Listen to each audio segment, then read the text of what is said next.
every play perfect. Touchdown, Middle Tennessee. We're going to win the game. A Cromwell Media Station. Mixing sports and a little bit of fun. This is fun. On your morning drive.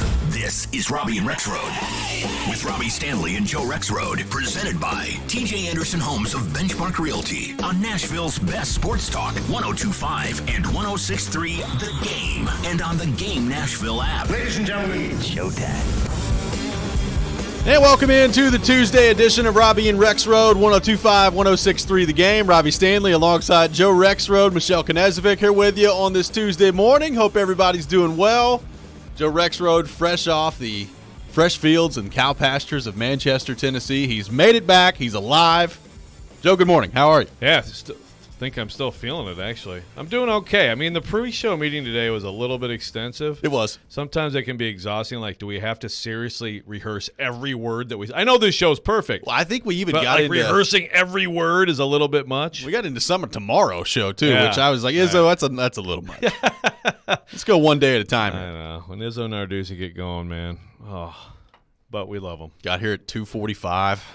Been meeting for a while. We got a big show for you guys today. What if, like, people who, like just tune in one time, what do they think? You know what I mean? When we just start talking about that stuff. They have They think- Tom Izzo and Pat Narduzzi in their pre-show meeting every day. They are Jeez. friends of the show. They are.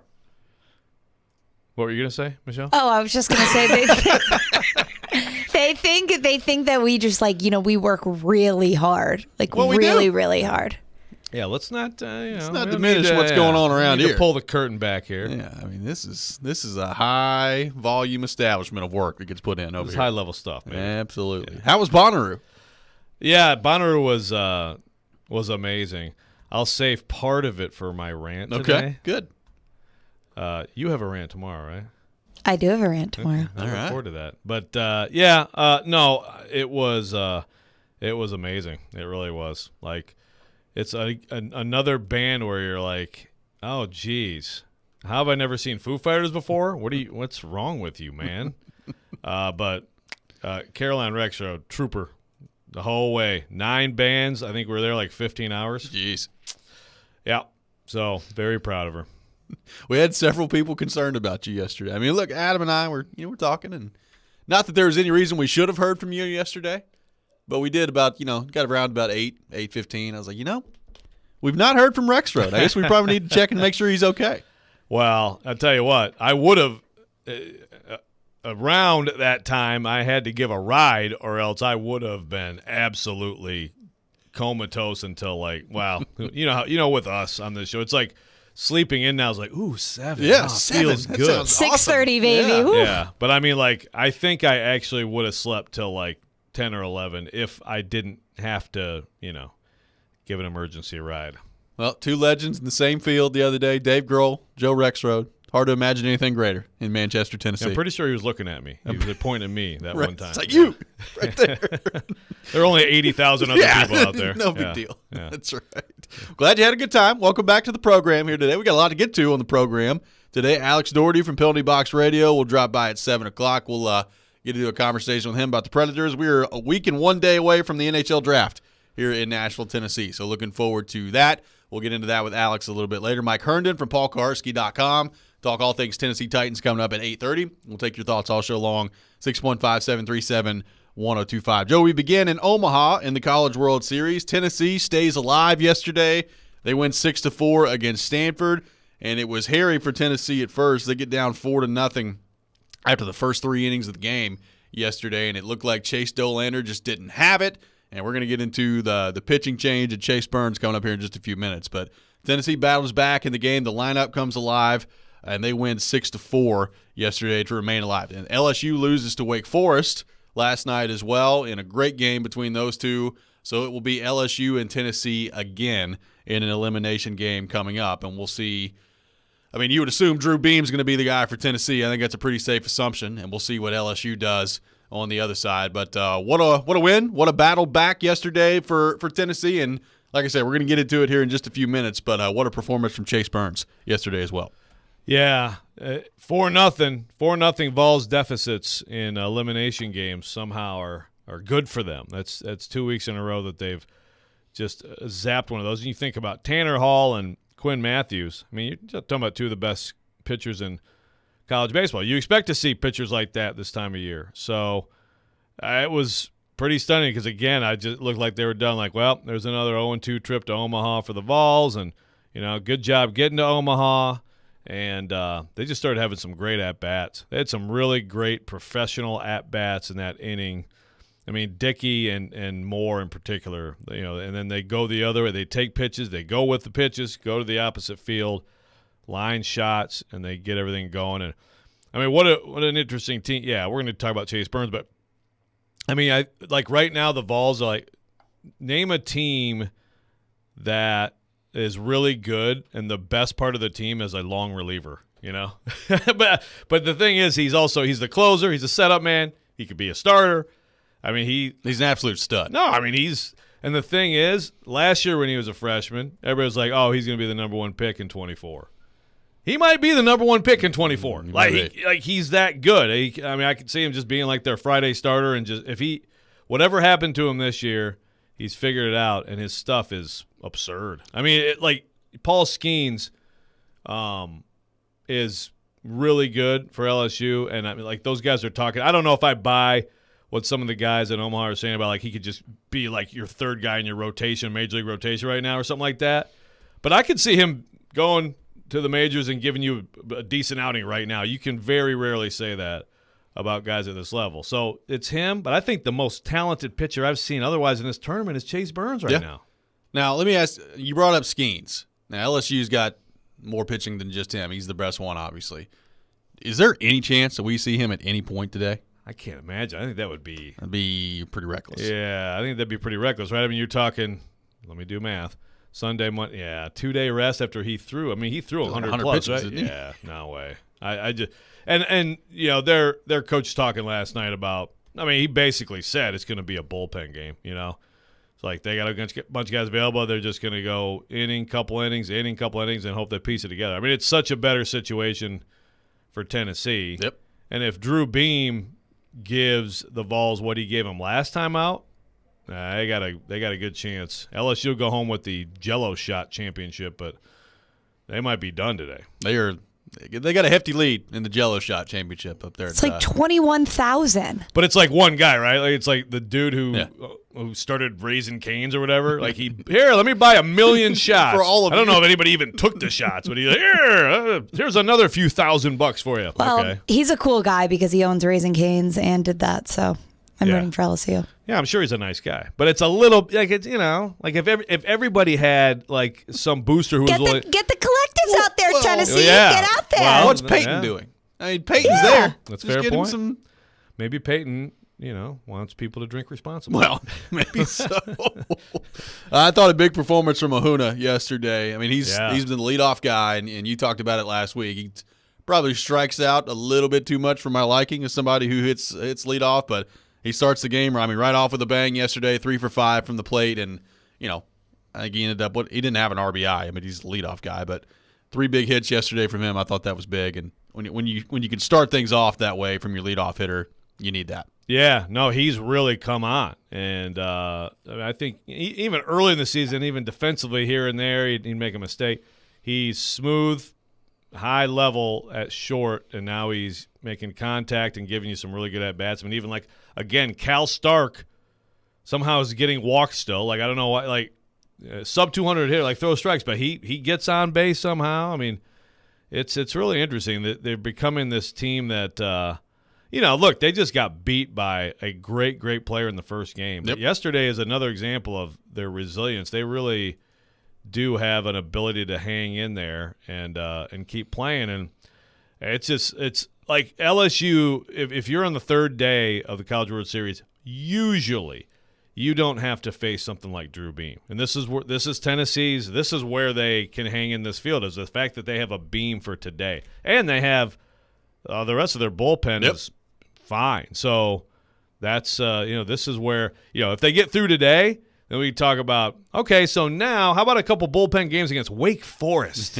Sounds great. I mean, it would be an uphill climb if they get to the semis, but today they got a real chance. Well, and Dolander yesterday, I think it was pretty clear early, didn't really have it. I mean, he goes 3 innings yesterday, gives up 4 earned, and really just the lack of control. He walks 2 yesterday in 3 innings, and you could tell just the command wasn't really there in terms of his control over things. And, I think credit to Vitello for making the switch to Burns when he did, but you could tell Dollander just didn't really have it yesterday. Yeah, and you know what? It's one of those things where had he left him in, he might have – it seems like Dollander just has this – if he gets to a certain point, then he's fine, which is what happened against Southern Miss. But no, it was the right move. It's like you can't mess around anymore, If they do happen to – and I got to look at the box score and see how many pitches he threw. That's an interesting one where like if – threw 58. Yeah, so could he be available some for like an in theory Thursday game? For anybody who doesn't know this format, the Vols have to play every day now. The next 3 days, they have to beat LSU today. They got to beat Wake Forest twice to get to the finals. Is it possible that a Dollander could be available, on a Thursday? Maybe, but certainly, whatever it is, they're not going to win a national championship unless they get like at least one like big time top 10 pick performance from him. No question about it. Vols win yesterday 6-4 against Stanford. They stay alive in the College World Series. They'll take on LSU coming up later tonight as well in a rematch with the Tigers. We'll take your thoughts on that. 615-737-1025 is our phone number, 615-737-1025. We'll continue the discussion on the Vols coming up next and get into a big-time performance by a local product here yesterday. Looking forward to that discussion coming up next. This is Robby and Rexrode, 102.5, 106.3, The Game. 94.9 The Fan is your home for Hit City. Your Nashville Sounds are back in action tonight to start a 6-game series against the Norfolk Tigers. Swing and a miss, strike 3. Sounds win. Pre-game at 6:20. On your home of Nashville Sounds baseball. 94.9 The Fan and The Fan app. Upgrade our diamond ring this summer with no money down and 0 interest for 5 years. Don't miss this killer offer from Genesis Diamonds. 5 years, 0 interest financing. Not just on engagement rings, earrings, bracelets, bands, colored gemstone jewelry, pre-owned Rolex watches. Buy now, pay nothing down, and spread your payments over 5 years with 0 interest. So that $5,000 gift comes out to just $85 a month. And that luxury pre-owned Rolex Submariner, Datejust, or Explorer starts at only $150 a month. Now through July 1st at Genesis Diamonds, Green Hills and Cool Springs. On approved credit, see store for details. Richmar Florist is family-owned and operated since 1955 and one of the top 100 florist companies in the country, providing their customers with quality flowers sourced from around the world and handcrafted floral arrangements. Richmar Florist is a proud sponsor of NASCAR and the Nashville Superspeedway, proudly serving the stars of NASCAR, IndyCar, and Hollywood, such as Elton John, Ozzy Osbourne, Alexander Rossi, Dale Earnhardt Jr., and many more. Learn more at richmarflorist.com. Richmar Florist, Pennsylvania-based, Tennessee strong.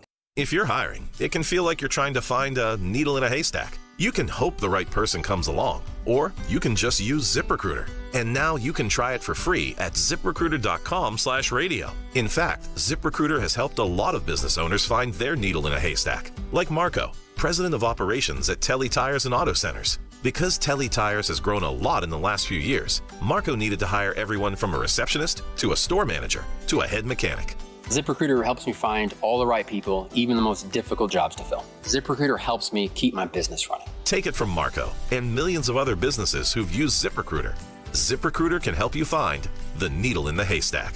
See why 4 out of 5 employers who post a job on ZipRecruiter get a quality candidate within the first day. And right now, you can try ZipRecruiter for free. That's right, free at ZipRecruiter.com/radio. That's ZipRecruiter.com/RADIO. ZipRecruiter.com/radio. ZipRecruiter, the smartest way to hire. Hey, what's up? It's Chase McCabe, and look, I have wanted to lose weight for a long time, and it's been a struggle for me because I've tried to do it all on my own. That's why I contacted PhD Weight Loss, because their program, led by Dr. Ashley Lucas, is going to help me through this, and it can help you through that as well. The thing I like about PhD is there's weekly one-on-one coaching with an expert that can keep me accountable, which I definitely need, and give me support through my process. I'm down about 13 pounds now, and you can average 3 to 5 for men and 2 to 3 pounds per week for women. And here's the other cool part about this. PhD Weight Loss has an offer guarantee. If you don't get within 5 pounds of your target weight by the end of your program, they will continue to coach you for free until you do. That is the commitment that they have to you. So why don't you join me on my journey and have your own journey through PhD Weight Loss. Just visit myphdweightloss.com for more information. That's myphdweightloss.com. We try to stay cool by being on social media. I'm with it. I'm hip. Follow us on Twitter at 1025thegame and on Instagram at 1025thegame Nashville. Hey! Oh yeah, and like us on Facebook too. You're listening to Robby and Rexrode. It's part of this nutritious breakfast. Presented by TJ Anderson Homes of Benchmark Realty on 1025 and 1063 The Game and the Game Nashville app.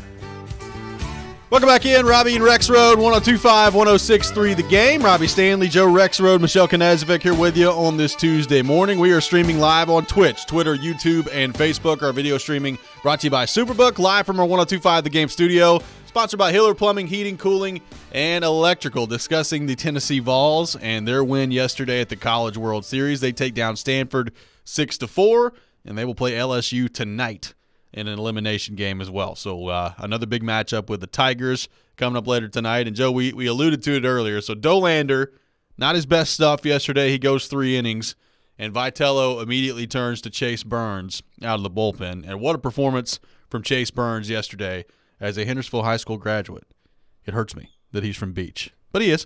And he's the heck of a pitcher. Like you said, could go number 1 in 2024. He's going to be a high pick in the draft in 2024. There's no question about that. 6 innings yesterday for Chase Burns, 9 strikeouts, and allowed just 2 hits in that 6-inning stretch. No runs allowed for Chase Burns yesterday. The stuff was electric. They put kind of like the ump cam on him yesterday, and you could see the slider coming in there. And I'll just tell you, I could not have hit that slider that he was throwing yesterday. Just full disclosure. It was nasty. His stuff from the mound yesterday. Well, so he's got the slider, and it is absurd. But then he throws the straight curve with the straight drop, which also he can throw for strikes. And he actually has a changeup he can use. And, 102. Yeah. I mean, again, casual. I mean, that's number 1 pick stuff. I mean, it's really wild, you know. I mean, Tony Vitello said yesterday, he's one of the best pitchers on the planet. And, I mean, at this point, it's always not – that brings me back to, like, Kumar Rocker and when Lehman took so much crap, Steve Lehman took so much crap for saying that's one of the greatest pitching performances in baseball history. And it's like, I mean, it was against Duke in the college baseball. It wasn't, but, I mean, it was incredible. It was, I mean, it's still – there's a difference between college baseball and, the highest level of baseball. However, like, there's a guy who, by the way, hopefully Kumar Rocker, recovers from Tommy John and everything. But, I mean, I think he's certainly a major league starter if he can stay healthy, and Chase Burns looks like one too. I mean, you're talking about a guy – and for people who followed this team all along, I mean, his struggles this year were one of the biggest, issues and one of the biggest – probably the biggest surprise. I mean, Dolander also has not been kind of as hoped, as advertised, as billed. He's still going to go high in the draft because he still has that stuff. But Burns just flat out getting bounced from the rotation. And now what he is, again, like he's like their biggest weapon right now. Yeah. And that performance, I think, is like yesterday's performance, because he had a huge performance against Southern Miss too. It was a little bit more of a traditional bullpen performance. But to give you 6 innings yesterday and dominate the way he did for that amount of time in a game, I mean, to me, that's like up there this year with anything a Tennessee athlete did. Like, I know that like Hendon Hooker and Jalen Hyde against Alabama, that's probably a different level, but like this should be mentioned with that. Hendon Hooker, Jalen Hyde against Alabama. I mean, I would put Olivier Kamwa in there against Duke and what he did in that tournament game. And like you said, I mean, this is a postseason game of the College World Series, an elimination game, and you're down 4-0 when he comes in the game. And he delivers just a spectacular performance. And, it's not it is the College World Series. I think everybody around here knows it's not the same scale of Alabama and Tennessee in football and everything that went into that game. But it doesn't make the performance any less impressive. I agree with you. Like, I think it's right up there with some of the best performances that we've seen this year from a Tennessee athlete. And you're talking 6 innings, you come in, you just totally shut down Stanford, allow 2 hits, no runs. And for the second time in a couple of weeks, I mean, he basically gave you a start coming out of the bullpen. I mean, it wasn't the same as the Clemson game where he threw, 114 pitches or whatever it was in that game. But I mean, 6 innings. That's a quality start. He basically gave you a start coming out of the bullpen yesterday. Yeah, and it's basically, so it's twice now he's done that, right? Yeah. Where he basically just put the team on his back and become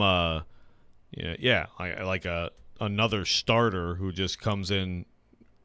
I'm trying to think. Of course, that was an extra innings game, so I guess he didn't come in until pretty late in that game, or maybe it was like the 5th or 6th inning. I don't remember, but regardless, he went a long time. He went a long time. Yeah, he was getting waving Vitello off. No, don't take me out. So, yeah, it's pretty remarkable, and it's also you watch him, and this is one of those things for me about college baseball. So last year, watch Chase Burns. You could see it. He was, he lost the Notre Dame game, but he was really good all year as a freshman. Wow, man, this guy next year is going to be incredible.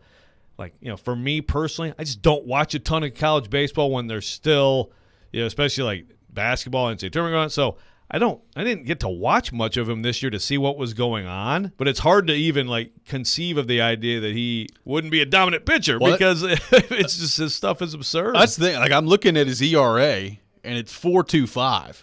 Yeah, which is not. It's not horrible, but it's how does anybody ever get a hit off this dude? How do you score runs against Chase Burns? It's ridiculous. Well, and it's sub-2 since he's been in the bullpen. It is, yeah. So, again, and look, I heard, and again, this is all speculation because it's always a speculation, right? So I'm not saying this is rooted in anything, but definitely the question of, is he going to get in the portal after this year because he got demoted or whatever? I mean, look, who knows with anything, but I'm sure Tony Vitello is making it clear. I mean, I think even listen to Tony Vitello talk about it whenever he gets a chance. Next year, you're the guy. I mean, it's back to that role. And obviously, you need him to embrace that role and probably be your Friday starter and be good in that role. But that's exactly what he should be. I mean, he could be right in contention to be the best pitcher in college baseball next year. Well, and the performance yesterday was big for 2 parts. Number one is the obvious of you're coming in and you shut the door on Stanford and you don't allow a run. Tennessee comes back, they win the game 6-4. And the other part of that, Joe, is you gave 6 innings, 73 pitches yesterday. You don't allow a run, and you finish the job and nobody else has to come in. And the bullpen is fresh and ready to go for today. Yeah, and for possibly beyond it, that's the thing. I mean, you hope you get Drew Beam, Southern Miss Drew Beam, where he can give you 7 innings, Because, look, I mean, today's elimination game, so you do anything you can in an elimination game to win. But you're trying to win a national championship, so Tennessee's strength is the depth of arms. If you can, again, preserve that, then, okay, at least for 2 days, you can try. I mean, again, you gotta beat Wake Forest one time first. But even for that one day, that's a bullpen game. I don't see. There's no obvious starter for the Wake Forest game tomorrow if they win today.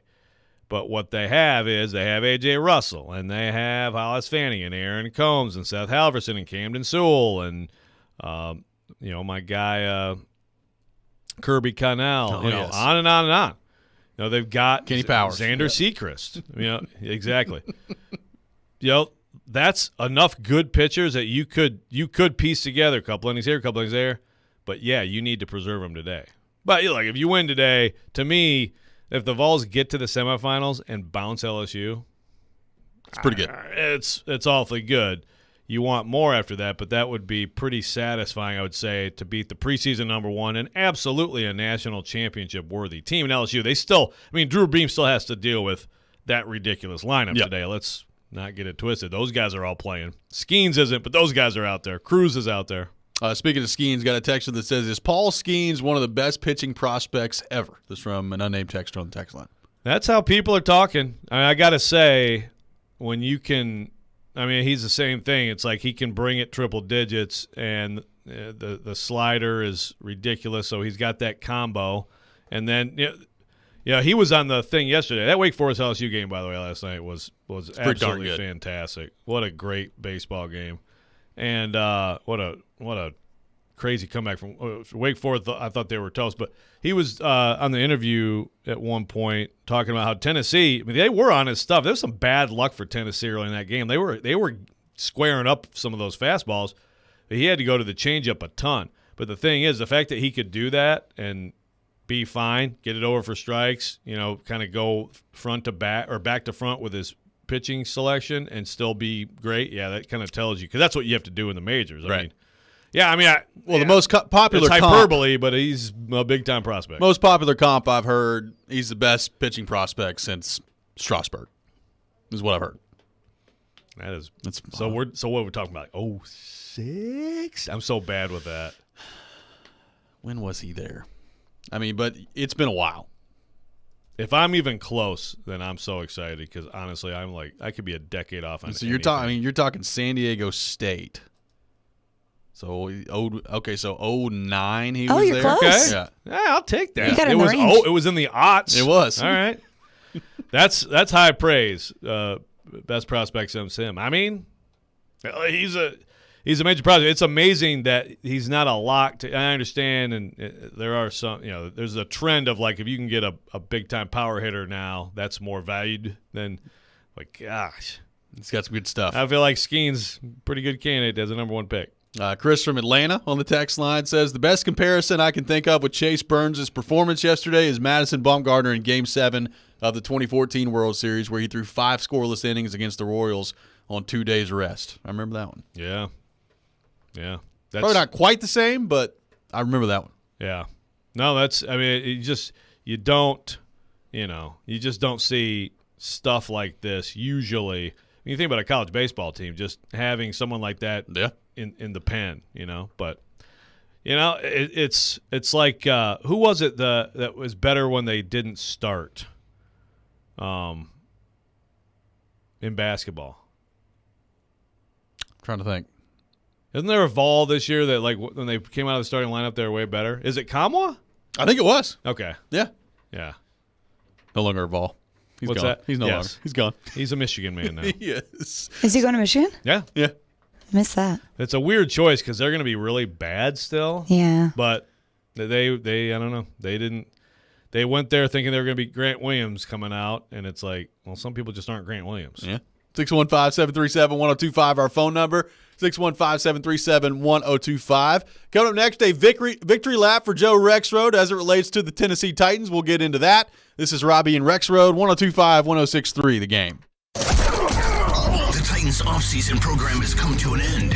What other roster tweaks can GM Rand Carthon and head coach Mike Vrabel make before training camp? Not just taking a guy to fill a need. We want to get the right people. We'll continue to kind of look through where we're at. Talking Titans? Keep it locked to Nashville's best Titans talk, 102.5 and 106.3, The Game and the Game Nashville app.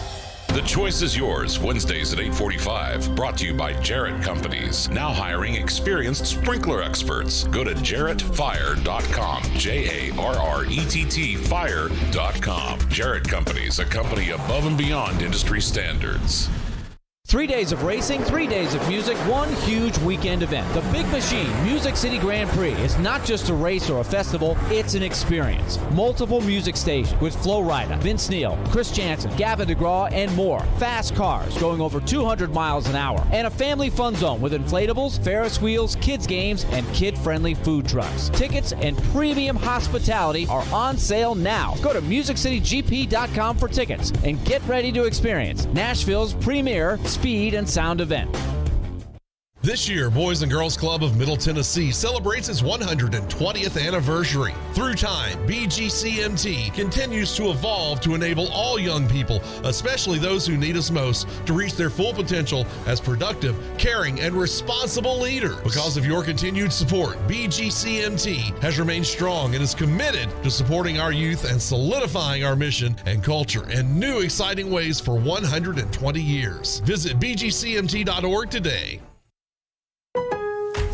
At Lowe's, we're always bringing pros more ways to save. Right now, buy a Flex stackable tool storage system for just $249. That's $50 in total savings. Plus, earn up to 2 times the bonus points per dollar when you buy select Flex tools. Shop in-store or online for deals you can't beat. Because Lowe's knows savings. Lowe's knows pros. Valid 6/8 to 6/21. While supplies last. U.S. only. Bonus points calculated before taxes and fees after applicable discounts, if any. Valid through 6/30. Subject to change.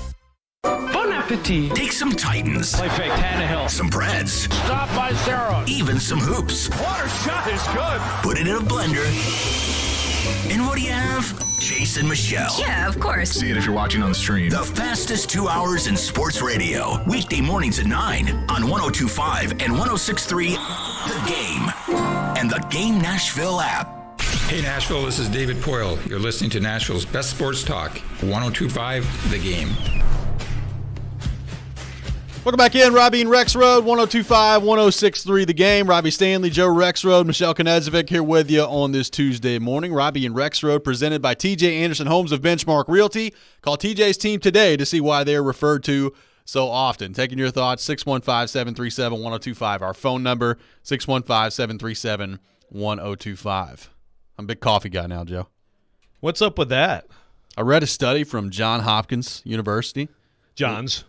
What did I say? John. Did I say John? You Oh, said yes. John. Johns Hopkins, excuse me. That's fine. I had to make sure I get that. That's lacrosse giant. Yes, I've already screwed up the pre-show meeting with our rehearsal. Yeah, in the pre-show meeting, you said Johns. I did say Johns. Every time. Every single time, and now I've screwed it up. But I read a study from Johns Hopkins University that 1 to 2 cups of just black coffee every day, very beneficial for your health. So that's what I'm doing. This is cup number 2. Awesome, dude. That's welcome. Now, I don't know if like 9 cups with some cream in it, which is what I do, is necessarily the same level of effectiveness. But, hey. It's good to be here. It's better than pop, man. Always better than pop. I don't know what that is. I live in the South. South. Yes, you do.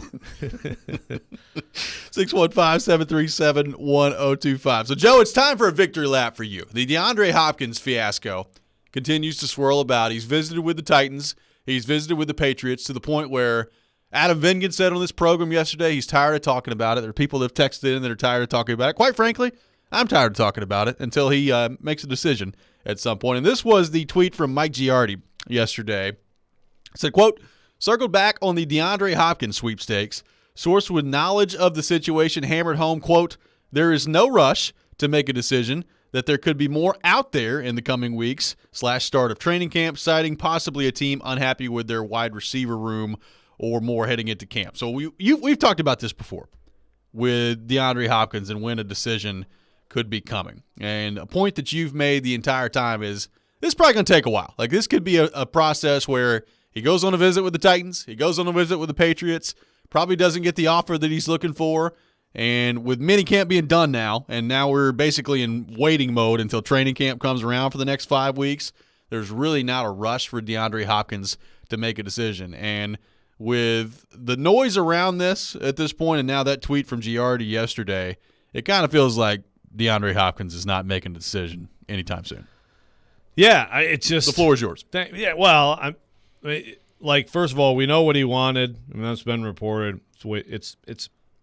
It's probably too much, although, again, as you brought up, well, let's look at some of the numbers for some of these middling receivers in the league, you know? I mean, if you're getting the real DeAndre Hopkins, you could justify that money, but you don't know that you are, and so given all the information, what he wanted to me is too much, and what the Titans and Patriots were going to offer him in the absence of really some huge bidding war. I mean, right now it's those two. I figured would not rise to the level of what. Now, I do agree with the idea, and frankly, I would hope his agent, who clearly is basically talking here, would not even entertain a visit unless a team was at least somewhere in the ballpark. And so you have to feel that the Titans and Patriots are probably at least, good enough for him to check it out.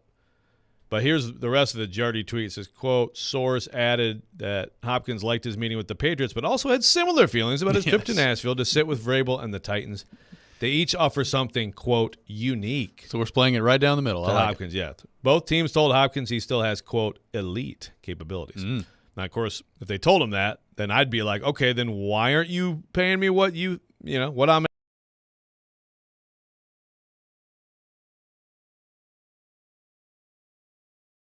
not signing right now. So I think we're all sick of this. I think it's been fine. Like, he just did the visits. You're going to talk about it. You're going to speculate. We're going to try to follow along. And now I think there's just going to be a dead period. I mean, if he didn't sign right now, why is he going to sign like next week? Right. Why is he going to, I guess it's possible someone could come through and say, okay, how about this instead? Let's go up to this. And this is going to be, I think, a training camp, or maybe like right before training camp kind of thing. Although, like, if I'm DeAndre Hopkins, also I'm like, yeah, I'm cool. Like, a couple weeks into camp, yeah, be fine with me. Like, do I really want to go? Well, TD made the point. TD was on with Caroline, Willie, and D-Mace yesterday, and he made the point of, he probably expected that he would have signed by now, just because you get the playbook and you're able to dive into that and you're ready to go by the time camp rolls around. Which I understand that. Now, I think at this point, Hopkins is probably more concerned about the money than he is anything else. And let's say it is with the Titans. I mean, he's worked with Tim Kelly before. Yeah. I mean, he has a familiarity with what Tim Kelly's trying to do. He knows the terminology. He knows, I think, probably a large fraction of the playbook. So especially if it's the Titans, that would not be a concern. But, well, then on the other side of things, there's Bill O'Brien. I mean, he knows him well, too. That's right. What am I talking about? Yeah, with both teams.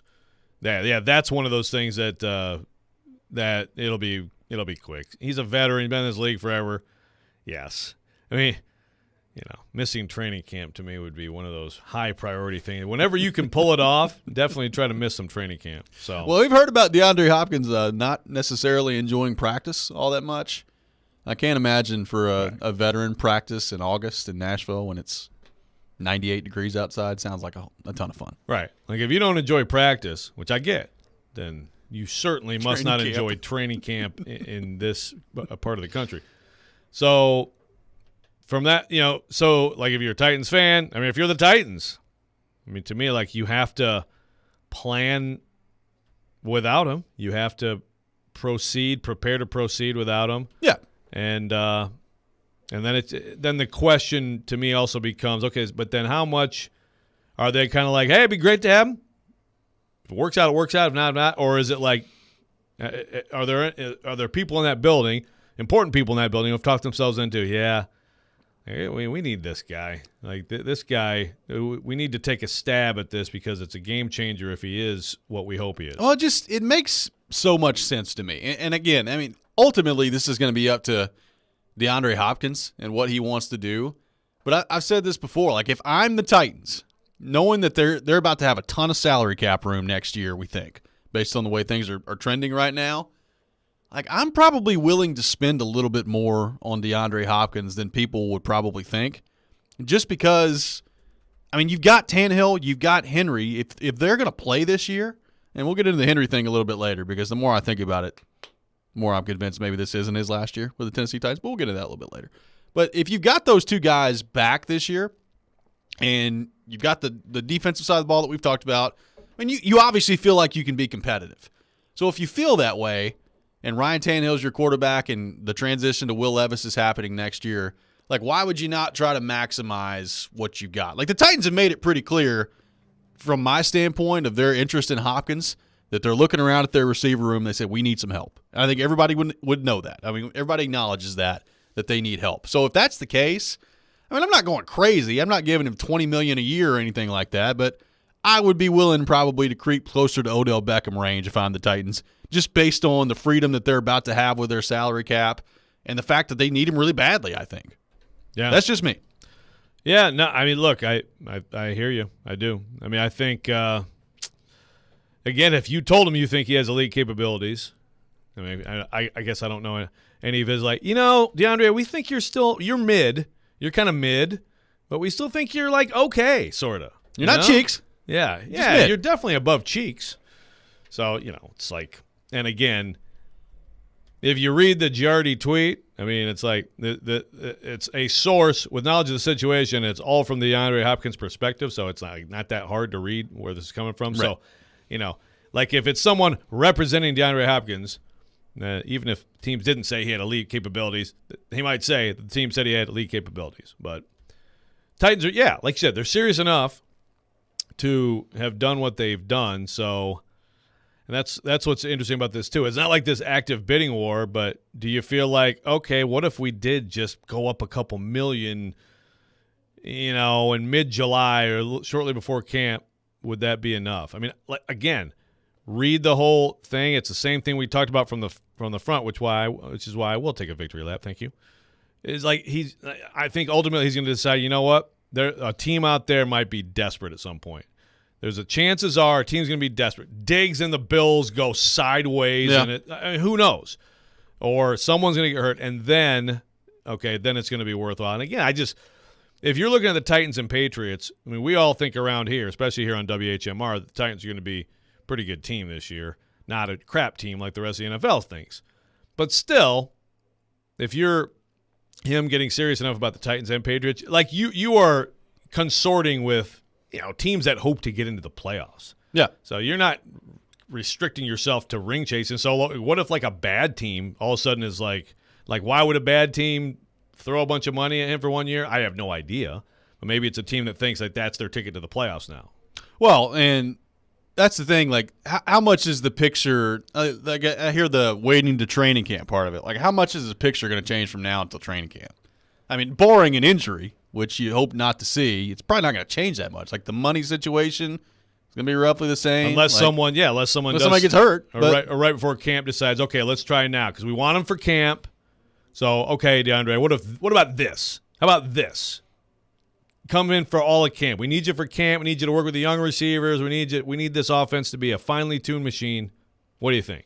Yeah. But it's not going to be before then. It's not going to be before then. And again, like I look at teams around the league, and the Patriots are certainly in there for sure. No question in terms of need.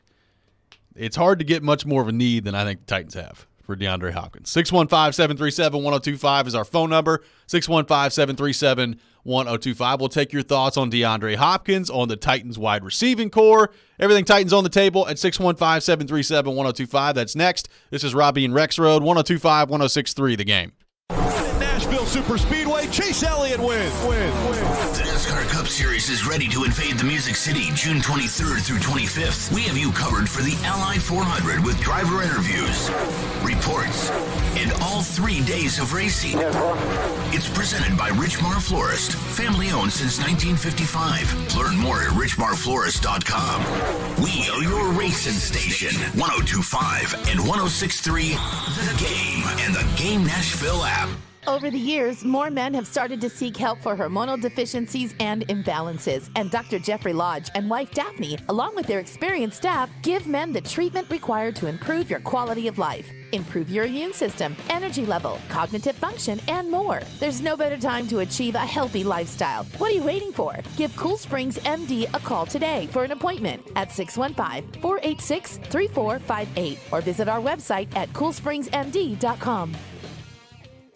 Hey, are you seeking relief?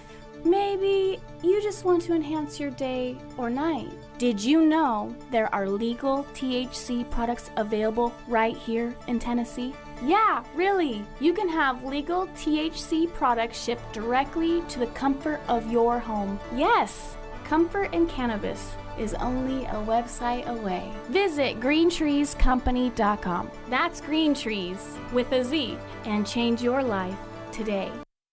Wendy's is open till midnight or later, so you can give in to the craving and go night mode. Now all of your favorite menu items just got their bedtime extended. You can get what you want even later, like the Baconator with 6 strips of bacon, or the perfect fries and frosty duo. If you're up later, then so are we. So go ahead and pull through the drive-thru. When the craving hits, go night mode at Wendy's. Open till midnight or later. All right, see ya later. At participating U.S. Wendy's, hours may vary. At Progressive, we love sports and saving you money, so we bundled them together. The final horse now in the gate, and they're off. They're starting off with a double toe loop jump, leaving a difficult 7-10 split as there's movement on the inside rail. Only 9 pins separate them now as they head to the final quarter mile. They're neck and neck. It's down to the last frame. Here comes the axle jump. They bundled their home and auto insurance with Progressive. Win, strike, savings, gold. Progressive Casualty Insurance Company, affiliates, and other insurers. Discount not available in all states or situations. Hey, it's me, Ruthie, from Total Wine & More. You know how stores have been raising their prices lately? Well, lean into your speaker a little closer because I've got a big secret to share. Total Wine is actually lowering our prices on hundreds of wines. I know, right? And even better, our new lower prices on hundreds of wines are here to stay. But listen, don't thank me. At Total Wine, we love helping our customers save big.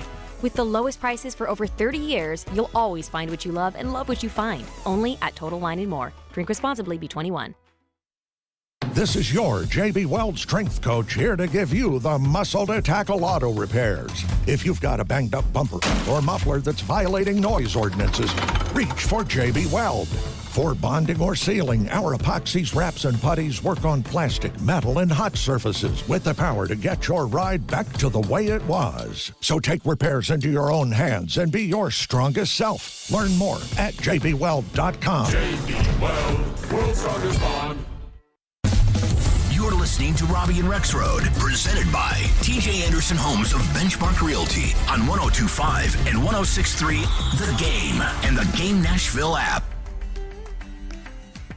Welcome back in, Robby and Rexrode, 102.5, 106.3 The Game. Robbie Stanley, Joe Rexrode, Michelle Knezovic here with you. We'll be joined by Alex Doherty of Penalty Box Radio coming up at 7 o'clock. Looking forward to that conversation with him. Right now, I got some tickets to give away. A pair of tickets to see the Nashville Symphony perform the music of Led Zeppelin at Ascend Amphitheater coming up on June 25th. Be caller number 3, 615-737-1025. 615-737-1025. Caller number 3 will win a pair of tickets to see the Nashville Symphony perform the music of Led Zeppelin at Ascend Amphitheater on June 25th. 615-737-1025. I'd like to see that.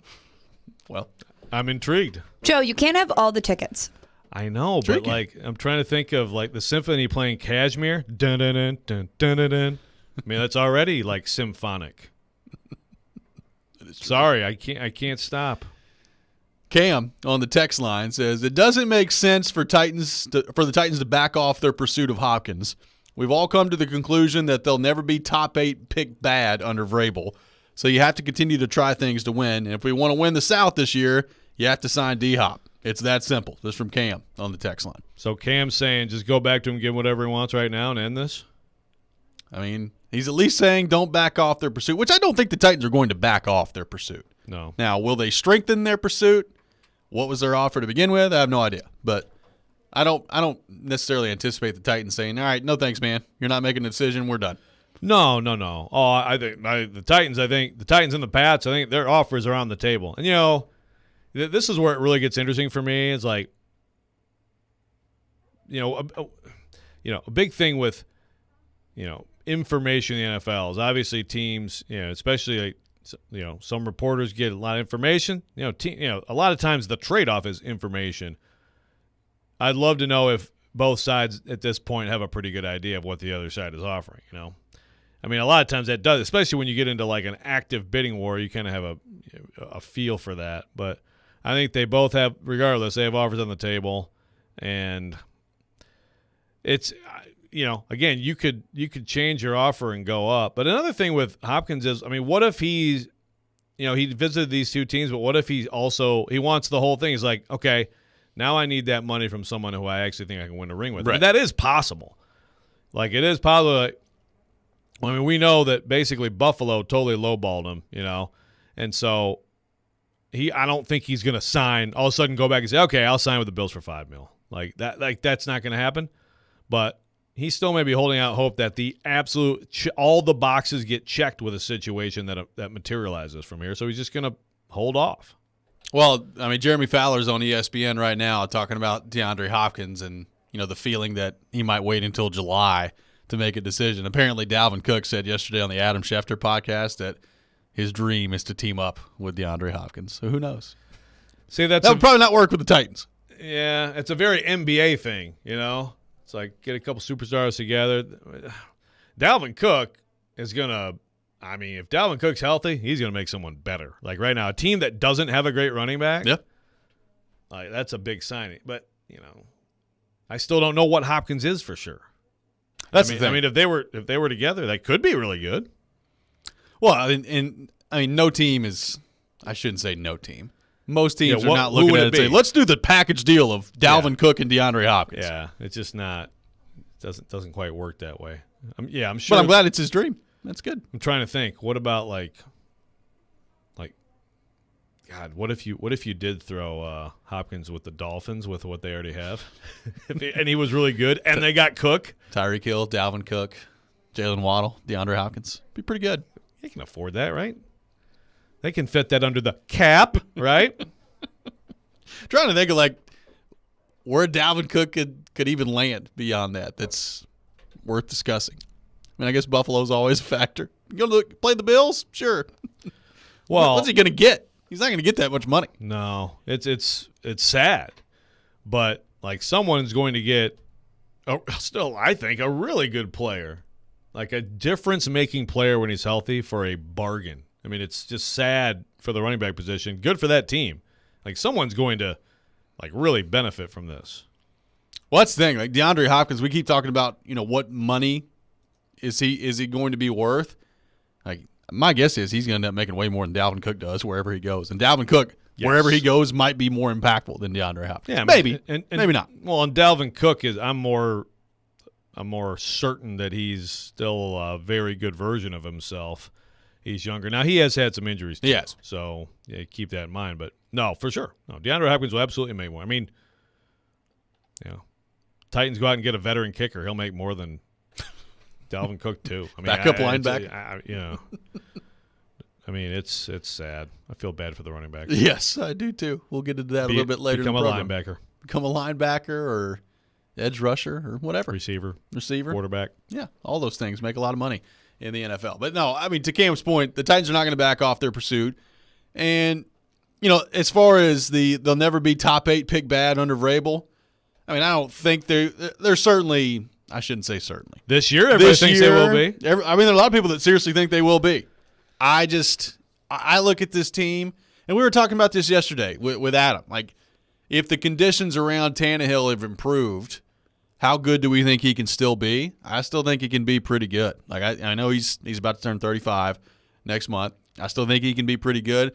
I think if guys are healthy, there's a baseline of how good you're going to be with Derrick Henry and Ryan Tannehill. And the baseline is probably not as high as it used to be. It's probably not 9-10 wins anymore.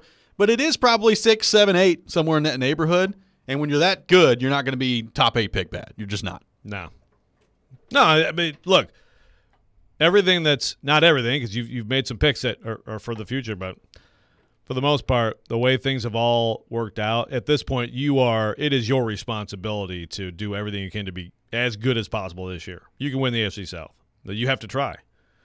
So here's your weakest position. Here's someone who could help you. You have to do what you. So look, if the Titans did say, you know what, let's go, let's ramp it up and let's just try to end this now.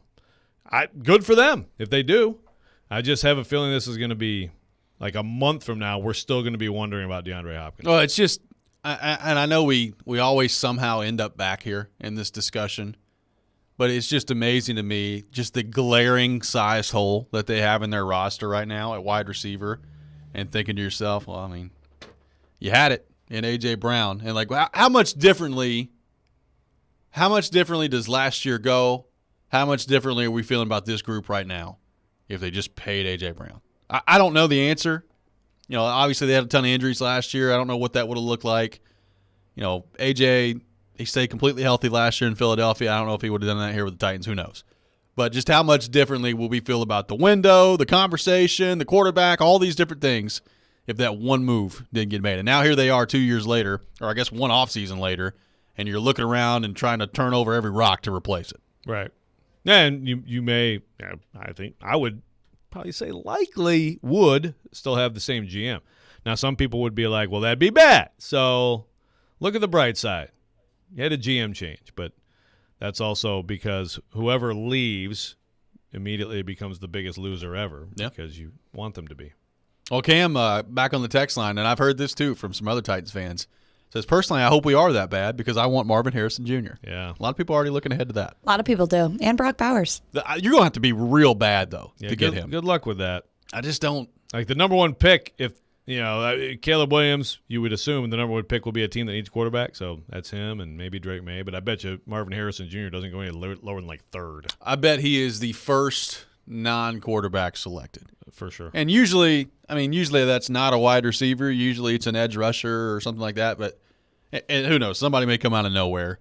I mean, with the way the quarterback class is hyped up this year, there may be 5 quarterbacks that go 1 through 5, and he's number 6. That's but true. Joe Milton 3, then Marvin Harrison. Yeah, get in there, and could make some noise there. But I mean, you're going to have to be pretty bad in order to get him. And I just don't see the Titans being that bad. No, they will not be that bad.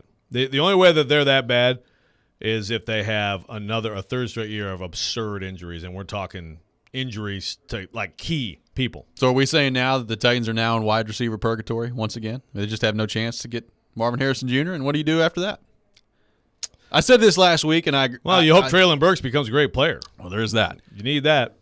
But I said this last week. Even if Burks becomes a great player, and they sign DeAndre Hopkins, both those things would be really good for the Titans. You're still taking a wide receiver high next year, to me. Like, you have to. Agree.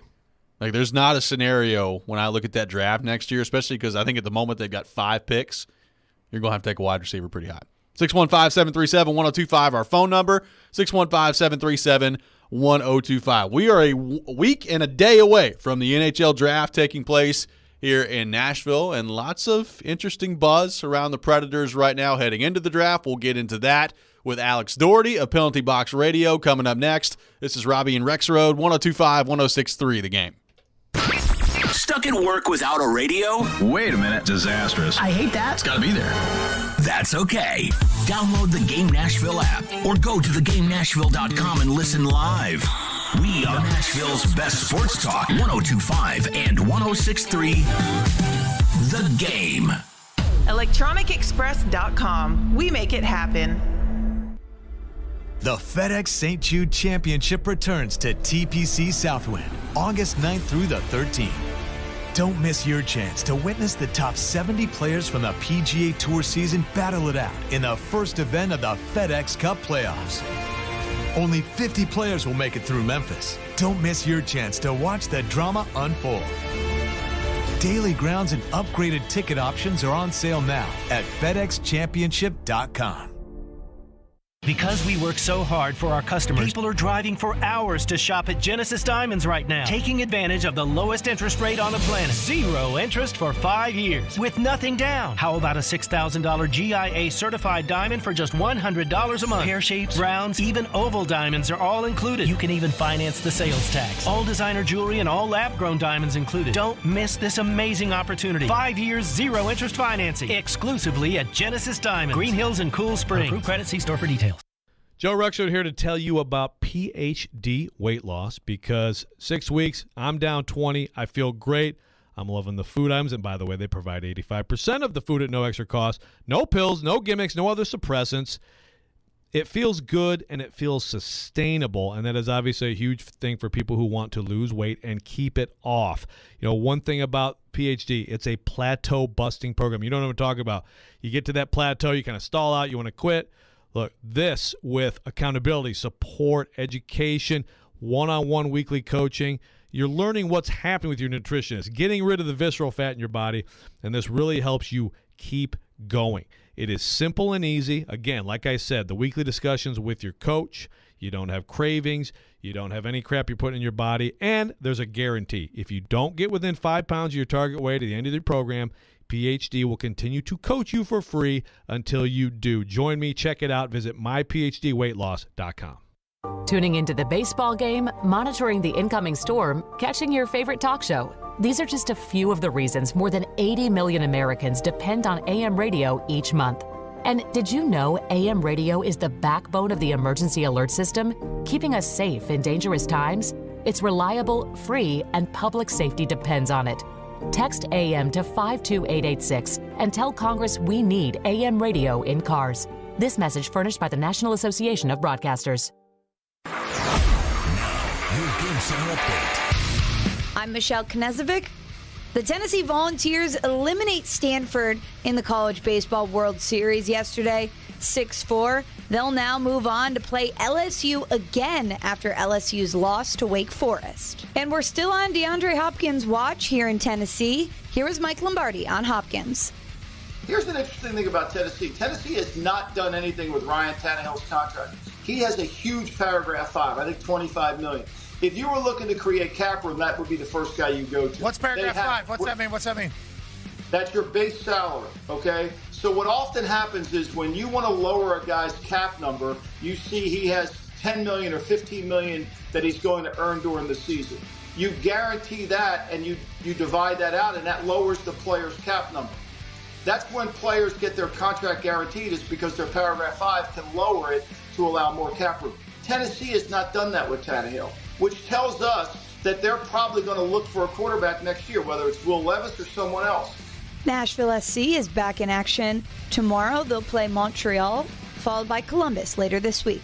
This report is presented by the law offices of Amanda J. Gentry. I'm Michelle Knezovic for 102.5, 106.3 The Game. For more, follow us on Twitter at 1025 The Game or visit thegamenashville.com. Live from the Hiller Plumbing, Heating, Cooling, and Electrical Studios.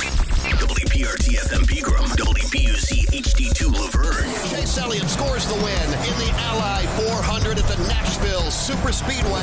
Nashville's exclusive home for NASCAR. 102.5 and 106.3. Gonna go 3 wide into turn number 1. The fastest car won the race. Checkered flag is in the air. The Game. A Cromwell Media Station. Mixing sports and a little bit of fun. This is fun! On your morning drive. This is Robby and Rexrode. With Robby Stanley and Joe Rexrode. Presented by TJ Anderson Homes of Benchmark Realty. On Nashville's best sports talk. 102.5 and 106.3 The Game. And on the Game Nashville app. Ladies and gentlemen, showtime. Hour number 2, Robby and Rexrode, 102.5, 106.3 The Game. Robby Stanley, Joe Rexrode, Michelle Knezovic here with you on this Tuesday morning. Talking Nashville Predators, and to help us do that, we go to our 102.5 The Game phone line, driven by WilsonCountyHyundai.com, and welcome in our friend Alex Doherty from Penalty Box Radio. Alex, good morning. You are also fresh off a trip to Bonnaroo. Did you run into Joe Rexrode while you're out there in the fields of Manchester? I did not. I was looking for Joe for hours. I was just calling his name, and I could not find him. Did you go to Foo Fighters? Oh yeah, of course, yeah, definitely there. I was there for the long haul. I was gonna say, Joe, I'm a little disappointed because, I camped for 4 days out there. I'm there for the long haul. You just did the drive-in, right? Yes. No, I have to bow to you on the 4-day camping. That is amazing. But one day took it out of me. Yeah. Well, next year you'll go with me and you'll see what it's actually like. That's right. It's honestly like it's a marathon. You have to really plan it out. It's a lot of fun. It's like one of my favorite things to do. But who else did you see besides Foo Fighters? Was that it, or? Let's see. Franz Ferdinand rocked out. Paris Jackson, Revivalists, Humphrey McGee, Pixies. Paramore. Okay. Yeah, man. We caught segments of some. Obviously you have to rush from this to that, but yeah, it was unbelievable. That's solid. Yeah, My Morning Jacket and Korn. I was going back and forth between those two. Yes, that was Saturday, right? That was Saturday night. It was a lot of fun. I'm impressed that Alex knows what day of the week it was. I know, we can turn this into we could sit here and talk Bonnaroo the whole time, man. Well, Alex, we are a week and a day away from the NHL draft here in Nashville. I think we know who's going number 1 overall. We'll see what happens on that front. I want to throw something out to you that we talked about yesterday with Adam Vengen. Preds have 7 picks in the top 83. They got 13 picks overall.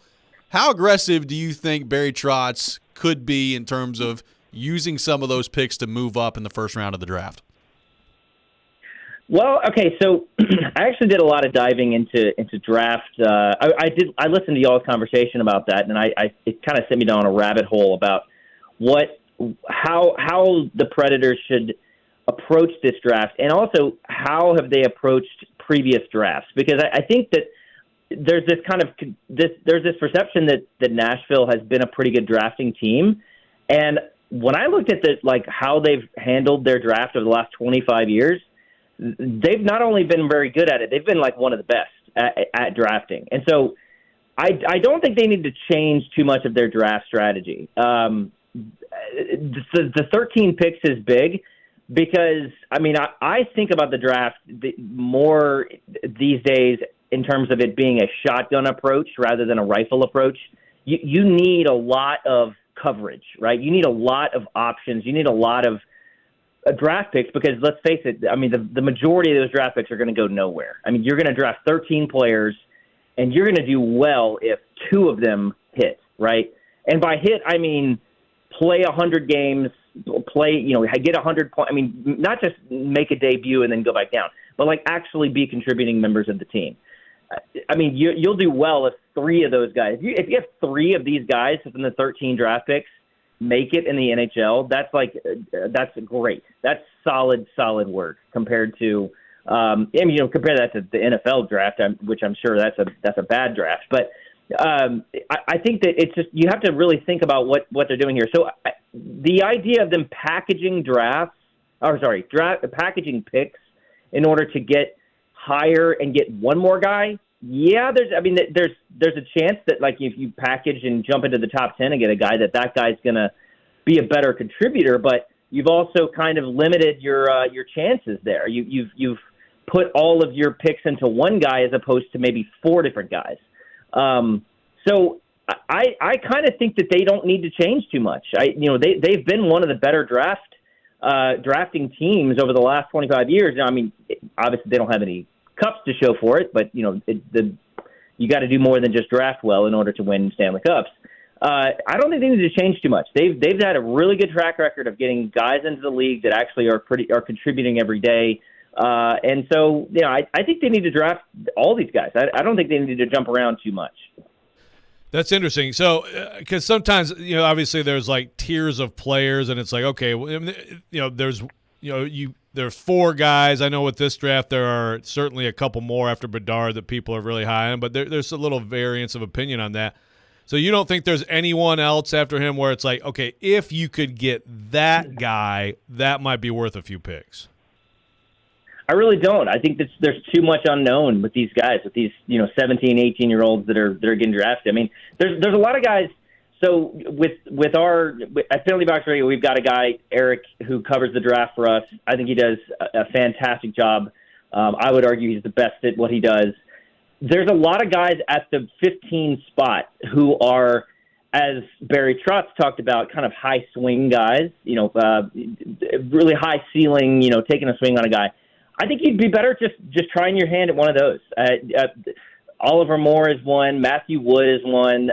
Edward Chalet is one. I mean, these are guys that, like, obviously not a lot of people know who I'm talking about, but these are guys that are really skilled, high-level offensive forwards that you could hit on one of these guys.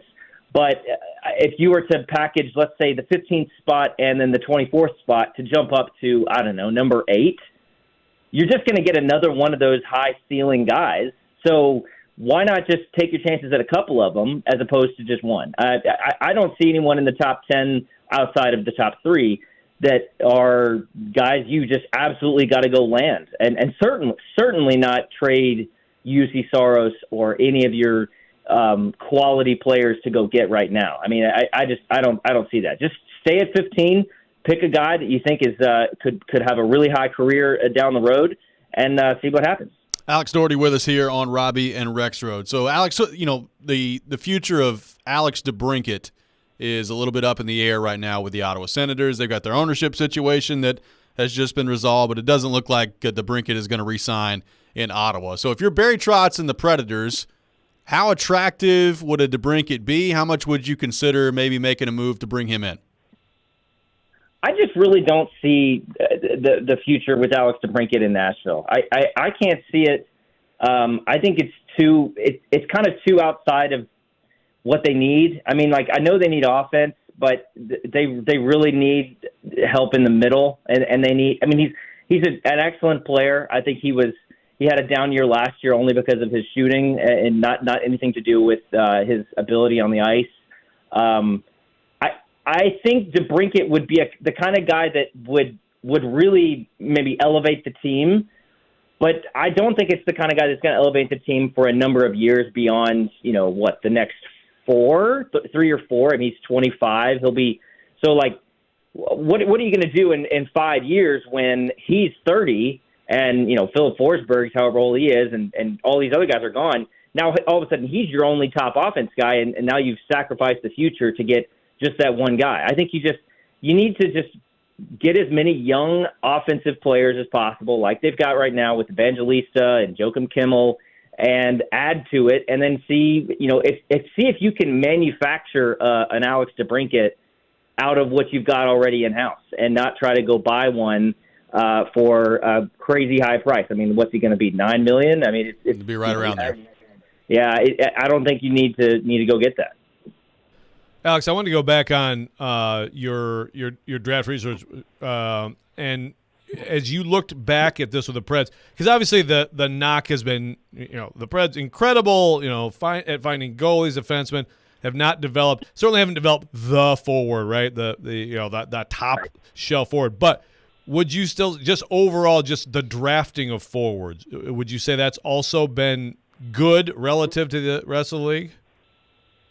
I didn't look at it position wise. Okay. So here's what I can tell you. Here's what I can tell you, Joe. Like, I went back and looked at the last 25 years. Now I took out 2020, 21, and 22 just because they're too recent, right? But from 98 to 2000 to 2019, if you look at the number of players that the Nashville Predators have drafted that have played at least 100 games and scored at least 100 points. So just, these are not like, all-star level players even. These are just players that made it into the league. The Predators have drafted 31 of those. So 31 out of like 200 and something draft picks. That ranks second in the league in that time. That's the second most. And now Tampa Bay only has 16 of those, and they have pretty good ones. yeah, pretty good ones, and 3 Stanley Cups. Washington has 19. They have a Stanley Cup. Chicago's in there, and it's not only about the draft, but a lot of those are defensemen. I mean, for the Predators, that list is like basically it's a lot of, there's a lot of defensemen in there, Dan Hamhuis and Roman Josi and Kevin Kline, but there's forwards in there too that have contributed. Jordan Tutu, Golden Sissons, and Scott Hartnell. I mean, there's a ton of players in there. They just don't have that center, that's something they're going to have to acquire in other ways, or they're going to have to just find a diamond in the rough, find a Nikita Kucherov, or find a Brad Marchand or a Patrice Bergeron that's just out there to go get in the later rounds, not in the first round. Well, Alex, great stuff, man. Really appreciate you taking time to be with us, and looking forward to the Rexrode Doherty Bonnaroo trip next year. Should be great. Maybe we can plan it around an Admirals trip. Maybe so. There you go. Exactly. That sounds like a perfect trip. That's a dream of mine. I would love that. Thanks, Alex. We'll see you next week. All right. Talk to you later. All right. Alex Doherty from Penalty Box Radio, our guest here on Robby and Rexrode. We'll take your thoughts on the Preds. 615-737-1025, our phone number. 615-737-1025. Lots to react to there from Alex. We will do that next. And also a latest snippet from Pierre LeBrun on UC Saros heading into the NHL draft as well. We'll get into all that. This is Robby and Rexrode, 102.5, 106.3, The Game. 94.9 The Fan is your home for Hit City. Your Nashville Sounds are back in action tonight to start a 6-game series against the Norfolk Tides. Swing and a miss, strike 3. Sounds win. Pre-game at 6:20. On your home of Nashville Sounds baseball, 94.9 The Fan and The Fan app. What's up, everybody? Michelle Knezovic here for Superbook Sports. Bring that big bet energy this summer with Superbook Sports. Superbook is the most trusted name in the sports betting world right now, and if you use the promo code KNEZ, KNEZ, you can score up to $250 with their first bet bonus. Win or lose, they'll match your first bet up to $250, but you got to use the promo code KNEZ. I got to check out the Superbook in Las Vegas this weekend. It is amazing. Highly recommend trying to get out there. Got a lot of baseball action happening right now. If you want to take a look at the college level, the Vols advance. They will play again. They'll play LSU. I'm going to take the Vols on the money line against LSU. If you want to look at a little MLB action, you got the Kansas City Royals and the Detroit Tigers. If I've learned anything from Joe Rexrode, is to bet against the Tigers. So give me the Royals. Give me the Royals plus the 126. But you can take a look at all of that. A lot of college baseball, a lot of MLB action on the Superbook Sportsbook. Even get in on some futures if you want to get some early NFL bets in on there. So simply visit superbook.com for terms and conditions, or you can download the Superbook Tennessee app in app stores. Enter the promo code KNEZ, KNEZ. You'll get $250 courtesy of Superbook Sports. Got a gambling problem? Call 1-800-889-9789. The Electronic Express 4th of July sale is here. Celebrate with up to 40% off in every department. Don't miss an LG 75-inch 4K TV for only $699 or an Amana laundry pair for just $399 each. Get huge savings on computers, appliances, 4K TVs, smart home, furniture and mattresses, and more. Get an Asus laptop for only $599 or a Napoleon Freestyle grill for $549. Get up to 3 years free financing throughout the entire store. Electronic Express. We make it happen. Hey, it's Jared from my friends at Hiller. Hiller's Heatwave Heroes are keeping you from getting burned this summer. If you know your home needs an air conditioning replacement, do not wait until it breaks down. You do not want to be sweating in your home. This month, get a free UV light and free electronic air cleaner when you buy select new HVAC systems. Or get a whole home water filtration for just $59 a month. Or get a new whole home generator for just $139 a month. Call Hiller's Heatwave Heroes to save the day. Visit happyhiller.com to book. Join the Nashville Area Chamber of Commerce for the 16th Annual Nashville Emerging Leader Awards, Wednesday, July 12th, to recognize local young professionals who are excelling in their careers and making a difference in the community. Time is running out to save your seat. Register today at nashvillechamber.com/events. Buffalo Bill's Center of the West in Cody, Wyoming welcomes you as you enter Yellowstone Park's east entrance. 5 museums in one, including a wonderful Plains Indian Museum. Welcome to the West. Buffalo Bill's Center of the West, Cody, Wyoming.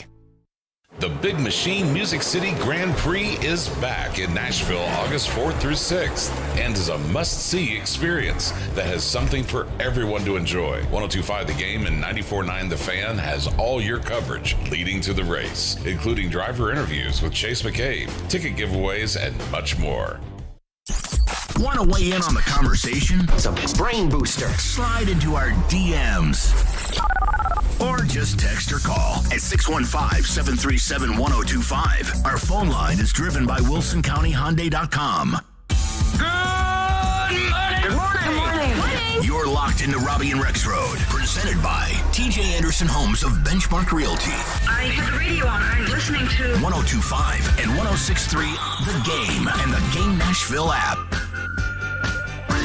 Welcome back in, Robby and Rexrode, 102.5, 106.3 The Game. We are streaming live on Twitch, Twitter, YouTube, and Facebook. Our video streaming brought to you by Superbook. We are live from our 102.5 The Game studio, brought to you by Hiller Plumbing, Heating, Cooling, and Electrical. Make sure you catch the Rackley Roofing 200, Tennessee Lottery 250, and Ally 400 on 102.5, 106.3 The Game. Coming up June 23rd through 25th later this week. Coverage presented by Rich Marr Florist, a top 100 florist company in the country and a proud sponsor of Nashville Super Speedway. Thanks to Alex Doherty of Penalty Box Radio for being with us in the last segment. We are 1 week and 1 day away from the first round of the NHL draft taking place next week at Bridgestone Arena, so looking forward to that.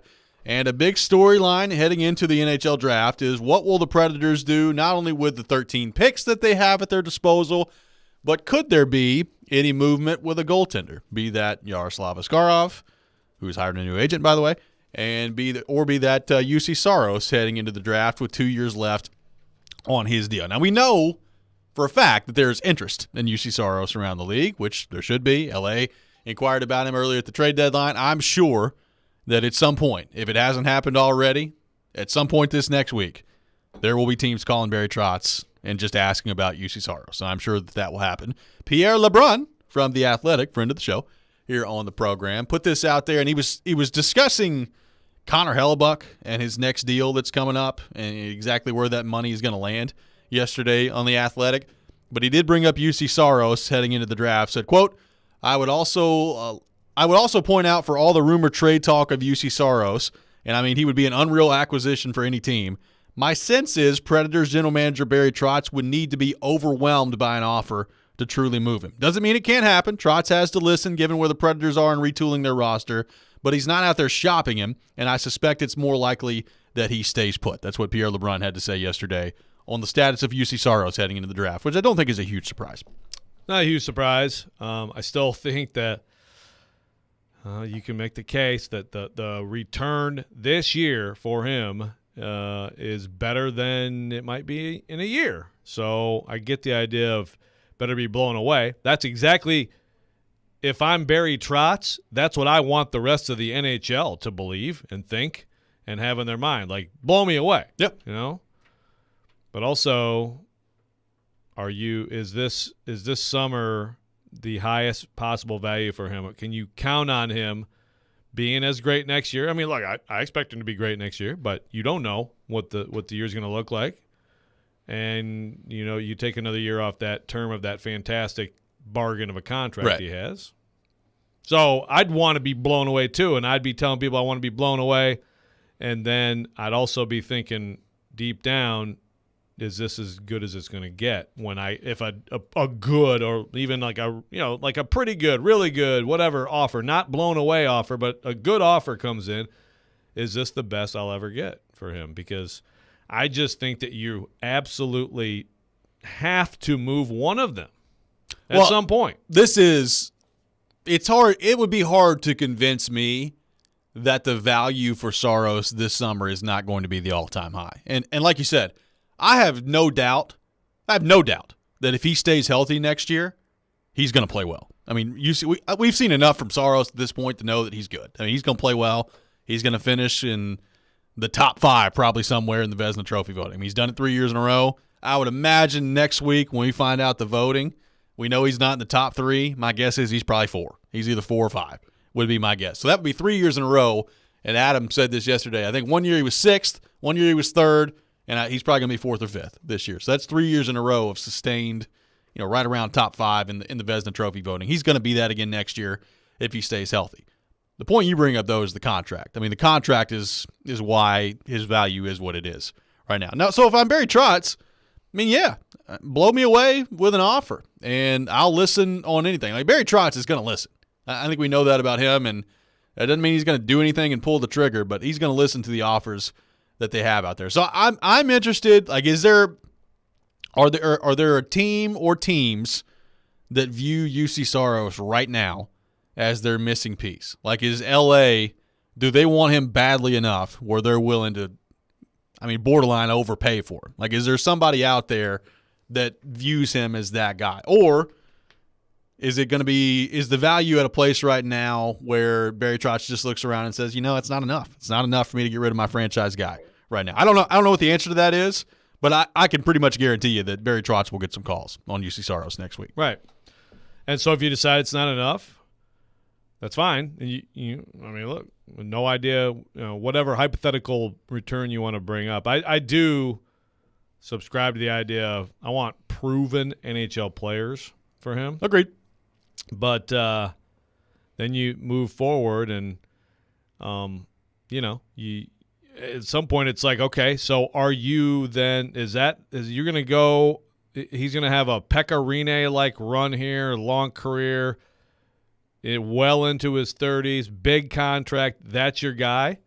That's fine. If Askarov keeps developing, then you could get a big return for him too. But, there's no way that it's Saros, Askarov as a tandem, right? Well, their contracts are coming up at the same time, right? So Saros' contract is coming up in a couple years, and Askarov's entry-level deal is done then. So he will then have to be paid something. And Saros will have to be paid a lot. Like, to me, you're going to have to make a decision, I think, well before then. Like, you have to – like I said, you can make arguments on both sides of it.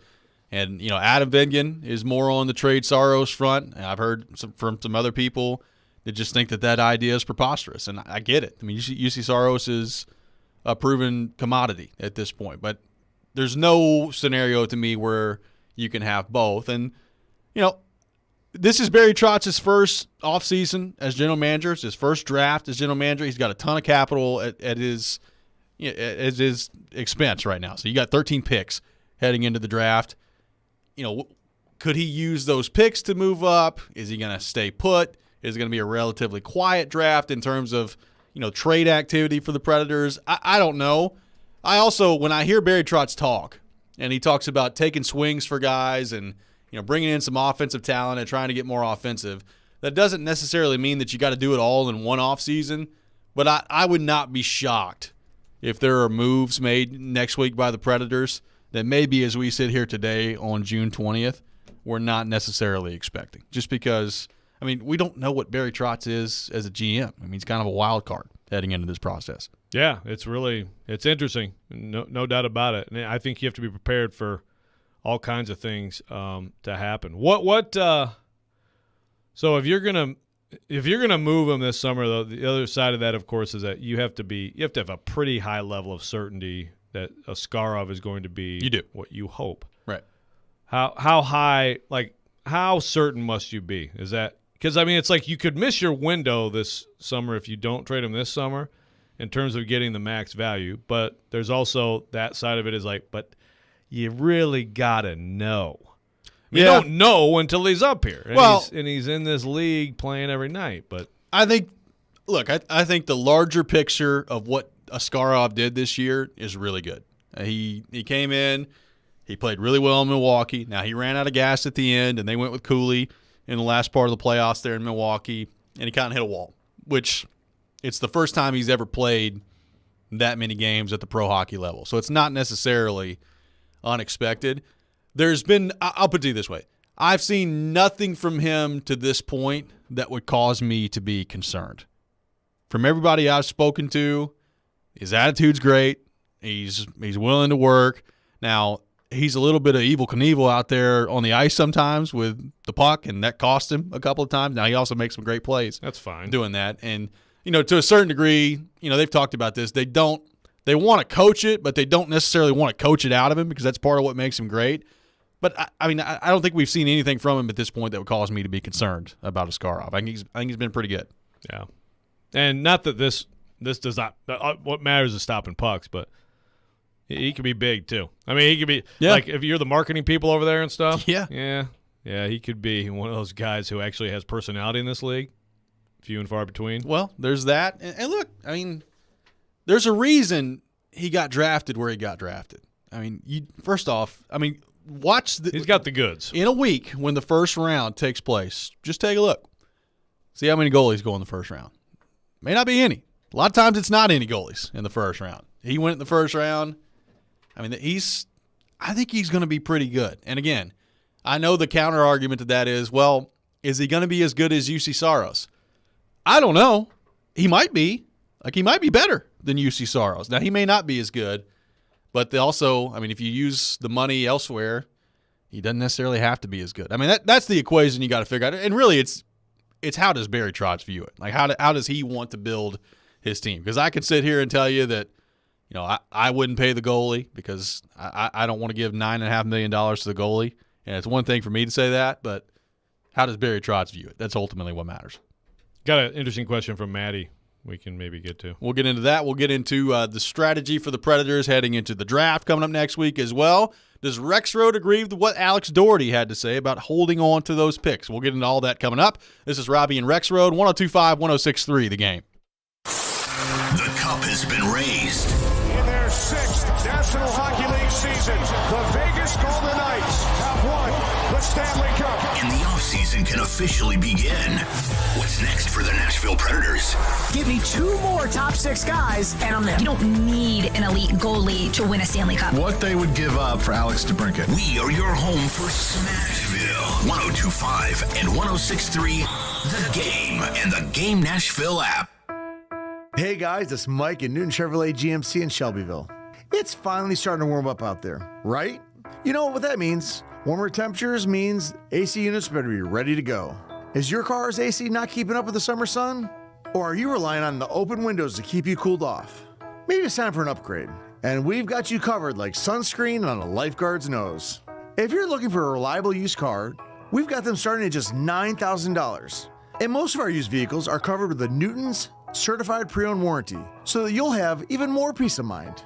If you want more of an upgrade, our new car selection of Chevys and GMCs is waiting for you. From trucks to reliable SUVs and everything in between. And on certain Chevy units this month, you won't have to make a payment for 90 days. Don't keep sweating your way through summer. Get a great AC upgrade from Newton Chevrolet GMC in Shelbyville, Tennessee today. Visit NewtonChevroletGMC.com today. That's NewtonChevroletGMC.com.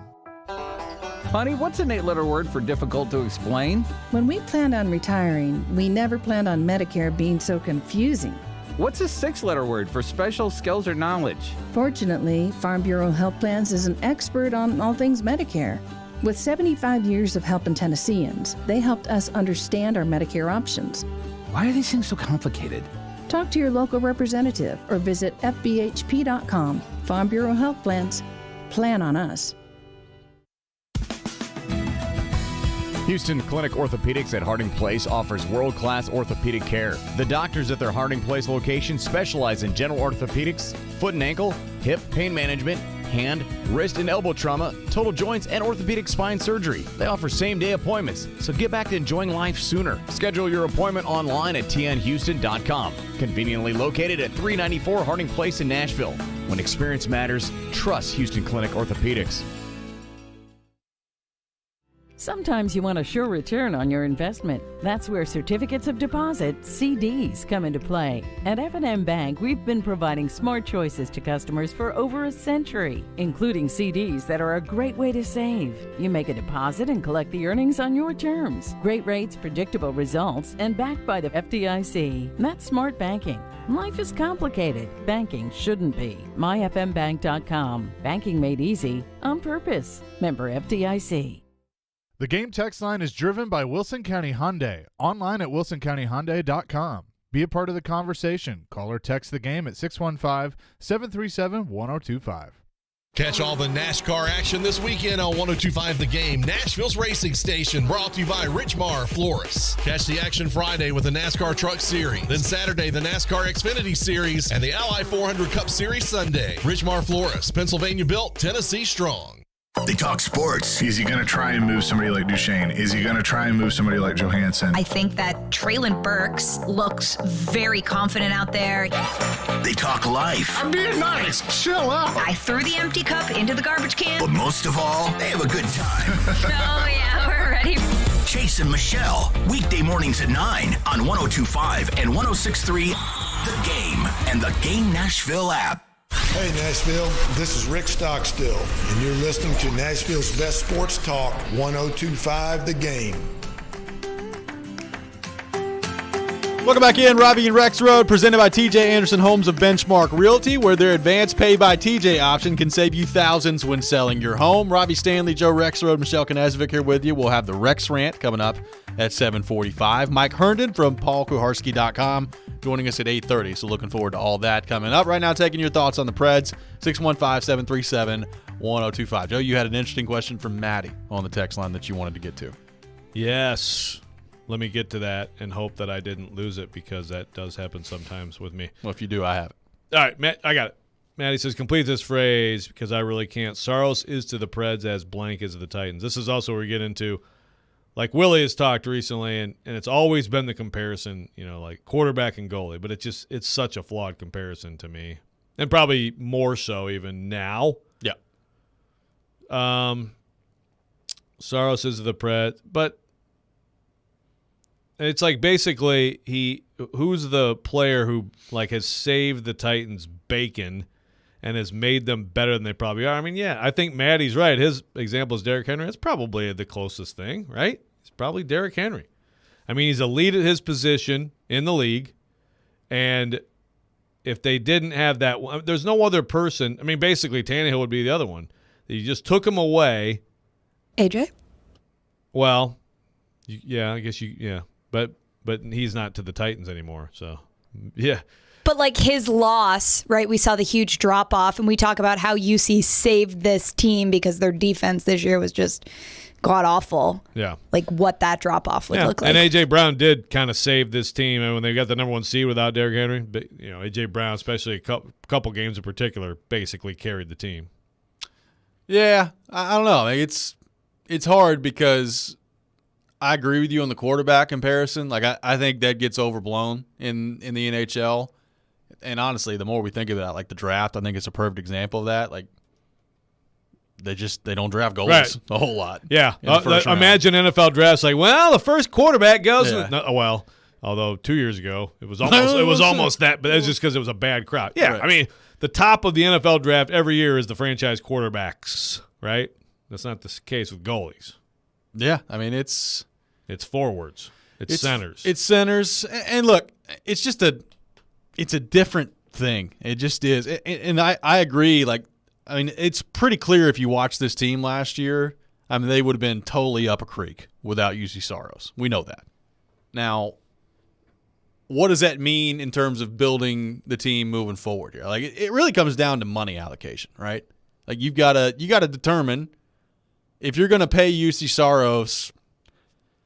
I don't know what it's going to be by the time his contract comes up. If he keeps playing the way he's played the last couple of years, and he wants to maximize whatever it is he's going to get, which maybe he'll want to do that, maybe he won't, I don't know. But let's say he wants an 8-year deal by the time he comes up in free agency in a couple of years. Well, Hellebuck's probably getting ready to get traded. He's got 1 year left on his deal. They're going to sign him to an extension, whoever trades for him this offseason. Andre Vasilevsky's already making 9.5, which, conventional wisdom tells you he's the best goalie in the world. Nobody should make more than him, but that's just not how contracts in the NHL work. Right.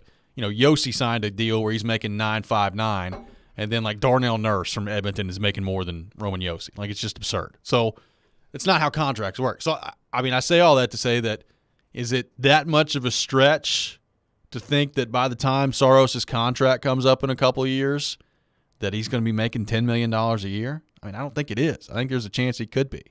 So, it really comes down to, and that's why I hesitate to go with Henry in this comparison too, just because that's a lot of money. Like, nobody's giving a running back that much money, relatively speaking to the NHL and how it takes up the cap. Yeah, it's hard to you can't do a check every box comparison, for sure.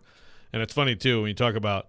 Whenever we talk about both sports, you're like, $9 million a year, $10 million, which is like, whoa, easy with that NHL hard cap. And then the NFL, that's like Mason Kinsey will make that in 3 years. I don't know why I decided to pick on Mason Kinsey.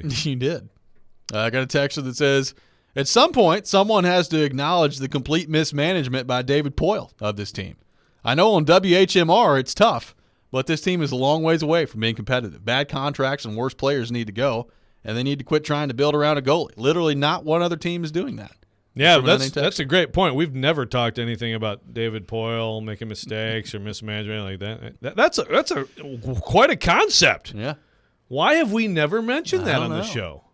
No other team is building around a goalie in the whole league? Yeah. Okay. Interesting.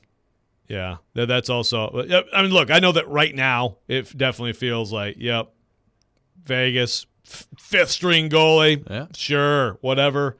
But yeah, there are teams that have invested quite a bit in that position. Well, probably moving away from that. But like again, build around a goalie. Pecorine was what, 11th round pick? The round that doesn't exist. He was 8th. It doesn't exist anymore. I'm sorry, 8th round pick. Yeah. Saros was also 4th. not. Yeah, so they just developed goalies who became great. You pay people eventually, right? They're great. Well, that's the thing. Like, paying someone is not necessarily building. Right. Around It's not like we must build around the goalie. Right. Now, Askarov, you could look at it that way because they actually went where they went in the draft to get him. Right. But I don't look at this as like this is just a team that has had. You could say luck or an incredible job by Poile and his team in identifying 2 goalies before this who ended up being great players in the NHL. Tampa Bay is paying Andre Vasilevsky $9.5 million. They got rings. Are they building around him? You could make the argument that they are, but they also have Kucherov and Stamkos and Point and Hedman and all those guys. Right. So who are they really built? They're building around the core. They're not building around one player in particular. But their core does include the franchise highly paid goalie. It does. Now, and then there are people that take the opposite approach. Like the Penguins, they've built around Crosby and Malkin over the years. Now, for a long stretch, they had Fleury, too, who they took number 1 overall in the first round. Now, they won 2 of their 3 cups without him being the starting goaltender, so you got to keep that in mind. Edmonton, they're building things a different way, and they're building around McDavid and Draisaitl. And you know what they probably need? A goalie. Right. And so what do they talk about all the time in that city? Well, great. We got 2, we got the best player in the world and, I don't know, the 3rd best? Yeah, maybe somewhere in that neighborhood. And can't do crap in the postseason. Maybe we need a goalie. It's all in the eye of the beholder when it comes to building around the team in the NHL. What do you make of so the Preds have 13 picks heading into the draft, and Adam said yesterday, maybe if you're Barry Trotz, you use and package those picks together to move up and take a swing on a centerman this year in the draft. Alex Doherty didn't seem like he was a huge fan of that idea. Where do you stand on how aggressive Barry Trotz should be? 7 picks in the top 83, 13 picks overall in the draft. That's more than any other team in the league. Well, it's a really interesting point by Alex there in terms of, and this is where so he said, like top 3. If you can't get in the top 3, then that's how drafts are. It's like, what are the tiers? It's like we talk about with the NFL draft too. It's like, okay, now you got a bunch of people who after like 14, it's a bunch of people with like first and second round grades, and it's like you wouldn't move up into that area. You'd rather stay or go down because you can get a player of similar quality. Drafts aren't tiered by rounds; they're tiered in different ways. So sounds like he looks at it like top 3. I mean, Adam Fantilli, I think, is like the popular next pick after Bedard, right? He's probably going number 2. Would be my guess. So if Alex is right, and I don't know that, like guys around 7, 8, really no different. You can get the same level of risk reward at where they are at 15. Okay, I mean I understand the idea of keep the large amount of swings to give yourself just to increase the math, the odds of like the fact that you're going to hit on some, the idea that you're going to hit on some. I get that, but also to me, if Barry Trotz on that night packages a few picks, moves up because there's someone he really wants at he really wants Gabriel Perreault, and he can get him at 10 or whatever. Great. I mean, it comes down to the evaluation. I'm saying basically either way, I'm fine with it. It's just that I think moving up still could be beneficial. Yeah, I mean, I think you've got to consider it if you're Barry Trotz, and obviously you've got to have your eye on maybe a guy or two that's worth doing that for. And I think moving up for a guy like Fantilli is going to be pretty hard. Like Anaheim, you'd have to knock my socks off with an offer to do something like that, right. And I just don't know that anybody's going to be in a position to do that. But if you've got your eye on a guy that maybe falls to 7, 8, 9, somewhere in that neighborhood, I mean, I don't know that it would cost you 15 overall and 24 overall to do that. Like you could probably mortgage some other picks in there to make that work. But I mean, I think it's something you got to leave your options open if you're Barry Trotz that way. Now, I will say, the last time they had 13 picks in the draft was 2003, which was also here in Nashville, and they had a ton of picks, and most of them didn't work. But they took Ryan Suter number 1 overall. They took Kevin Kline in the second round. They took Shea Weber in the second round. I mean, those are 3 pretty good players that they ended up with. Top of the draft. Worked out pretty well. So, I mean, they took Ryan Suter, number 7 overall that year. And Shea Weber was actually the 4th player taken in that draft. Konstantin Glazachev was also taken before Shea Weber there. How about that? Don't remember a whole lot about him. So, cool. I'm just saying they've had this situation before where they've taken a ton of guys. They had 13 picks that year, and you ended up with some good players that way. So, I mean, I understand Alex's point of when you have more kicks at the can, you're more likely to hit on somebody that way. Now, the flip side of that is if you feel great about a guy that's maybe fallen to 6 or 7 and you know that they're going to be a great player, then I would probably go get them if I were the Predators, if that opportunity presents itself. Yeah, like it's just situational. I don't think that there's a clear right answer right now. It just depends on your evaluation. If there is someone you love, I mean, I think it'd be probably exciting for Preds fans to see them move up, and then that tells you that Trotz is really into whoever they move up to get. Coming up next, it's time for the Rex Rant with Joe Rexrode. You can check it out every morning at 7:45. We will do that next. This is Robby and Rexrode, 102.5, 106.3, The Game. 185! Every team needs a quarterback. 185! That's why we have Hasselbeck, bootleg, rollout, toss, touchdown. Tim. You can run good plays at the right time. ESPN NFL analyst Tim Hasselbeck gives his expertise on all things NFL. You evaluate players, and then you're turning them over to the coaching staff. Every Tuesday at noon. At the right time. With Caroline, Willie, and D-Mace. Tim on 102.5 and 106.3 The Game and the Game Nashville app.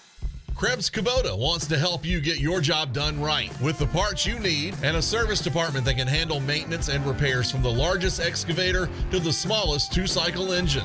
For your farm, home, or commercial needs, Krebs Kubota will keep your Kubota running like a Kubota. Krebs Kubota, Middle Tennessee's preferred equipment dealer, with convenient locations in Columbia, Franklin, and Murfreesboro. Also online at KrebsKubota.com. This year, escape to Land Between the Lakes for an exciting day trip away from home, only an hour and a half northwest of Nashville. They have over 170,000 acres of forest and wetlands on a peninsula in western Kentucky and Tennessee. Hiking, camping, fishing, kayaking, canoeing, outdoor learning, you name it. Land Between the Lakes is where you want to be. Get up close and personal with wildlife at the Woodlands Nature Station. Take a scenic drive through the elk and bison prairie. Visit the 1850s home place working farm and see what life was like over 170 years ago. Plan your adventure at landbetweenthelakes.us. 3 days of racing, 3 days of music, one huge weekend event. The Big Machine Music City Grand Prix is not just a race or a festival, it's an experience. Multiple music stations with Flo Rida, Vince Neil, Chris Jansen, Gavin DeGraw, and more. Fast cars going over 200 miles an hour. And a family fun zone with inflatables, Ferris wheels, kids games, and kid-friendly food trucks. Tickets and premium hospitality are on sale now. Go to MusicCityGP.com for tickets and get ready to experience Nashville's premier speed and sound event. At Lowe's, we're always bringing pros more ways to save. Right now, buy a Flex stackable tool storage system for just $249. That's $50 in total savings. Plus, earn up to 2 times the bonus points per dollar when you buy select Flex tools. Shop in-store or online for deals you can't beat. Because Lowe's knows savings. Lowe's knows pros. Valid 6/8 to 6/21. While supplies last. U.S. only. Bonus points calculated before taxes and fees after applicable discounts, if any. Valid through 6/30. Subject to change. O'Reilly. Win the battle against rust and corrosion with PB Blaster at O'Reilly Auto Parts. PB Blaster quickly busts loose rusted, corroded, or frozen parts. PB Blaster is great for everything from bolts to frozen locks. Right now, pick up an 11-ounce bottle of PB Blaster for just $6.99, plus get 2 times O Rewards points. Stop by O'Reilly Auto Parts or O'ReillyAuto.com. O'Reilly Auto Parts. Hey y'all, my name is Tiara, and a little thing that I love about the Chick-fil-A Spicy Chicken Biscuit is that it has the perfect amount of spice to jumpstart my day. Whoever thought of it, thank you so much. Hi, my name is Robert, and a little thing I love about Chick-fil-A Spicy Chicken Biscuit is the biscuit. It reminds me of my grandma's homemade biscuit. It's always buttery and savory. Then you add the spices, instant classic. Order the Spicy Chicken Biscuit on the Chick-fil-A app today. Real Chick-fil-A guests paid for their testimonials.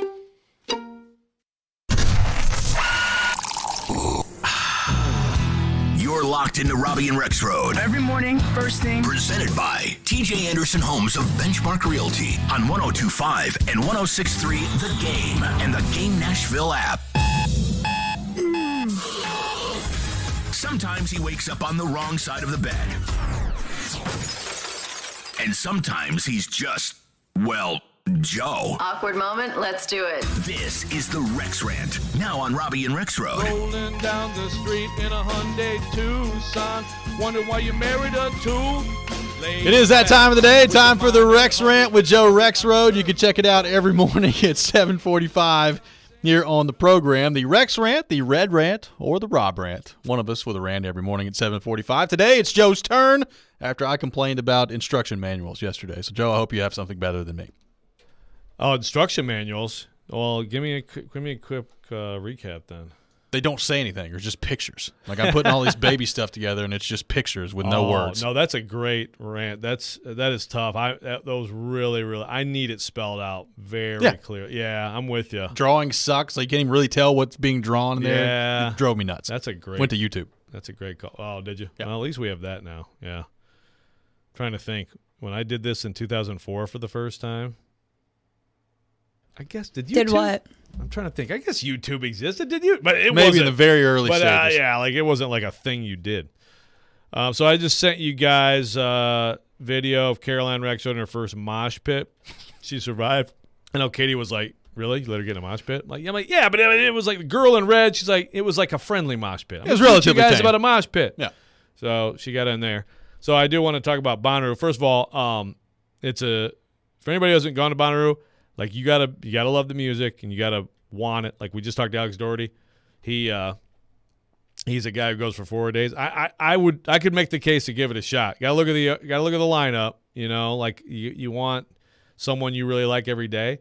But it's a fantastic. They do an amazing job down there. It's a magical place if you love music. And we had a blast on Father's Day. Caroline Rexrode, the brave enough to go with me. I think we left at 9 a.m.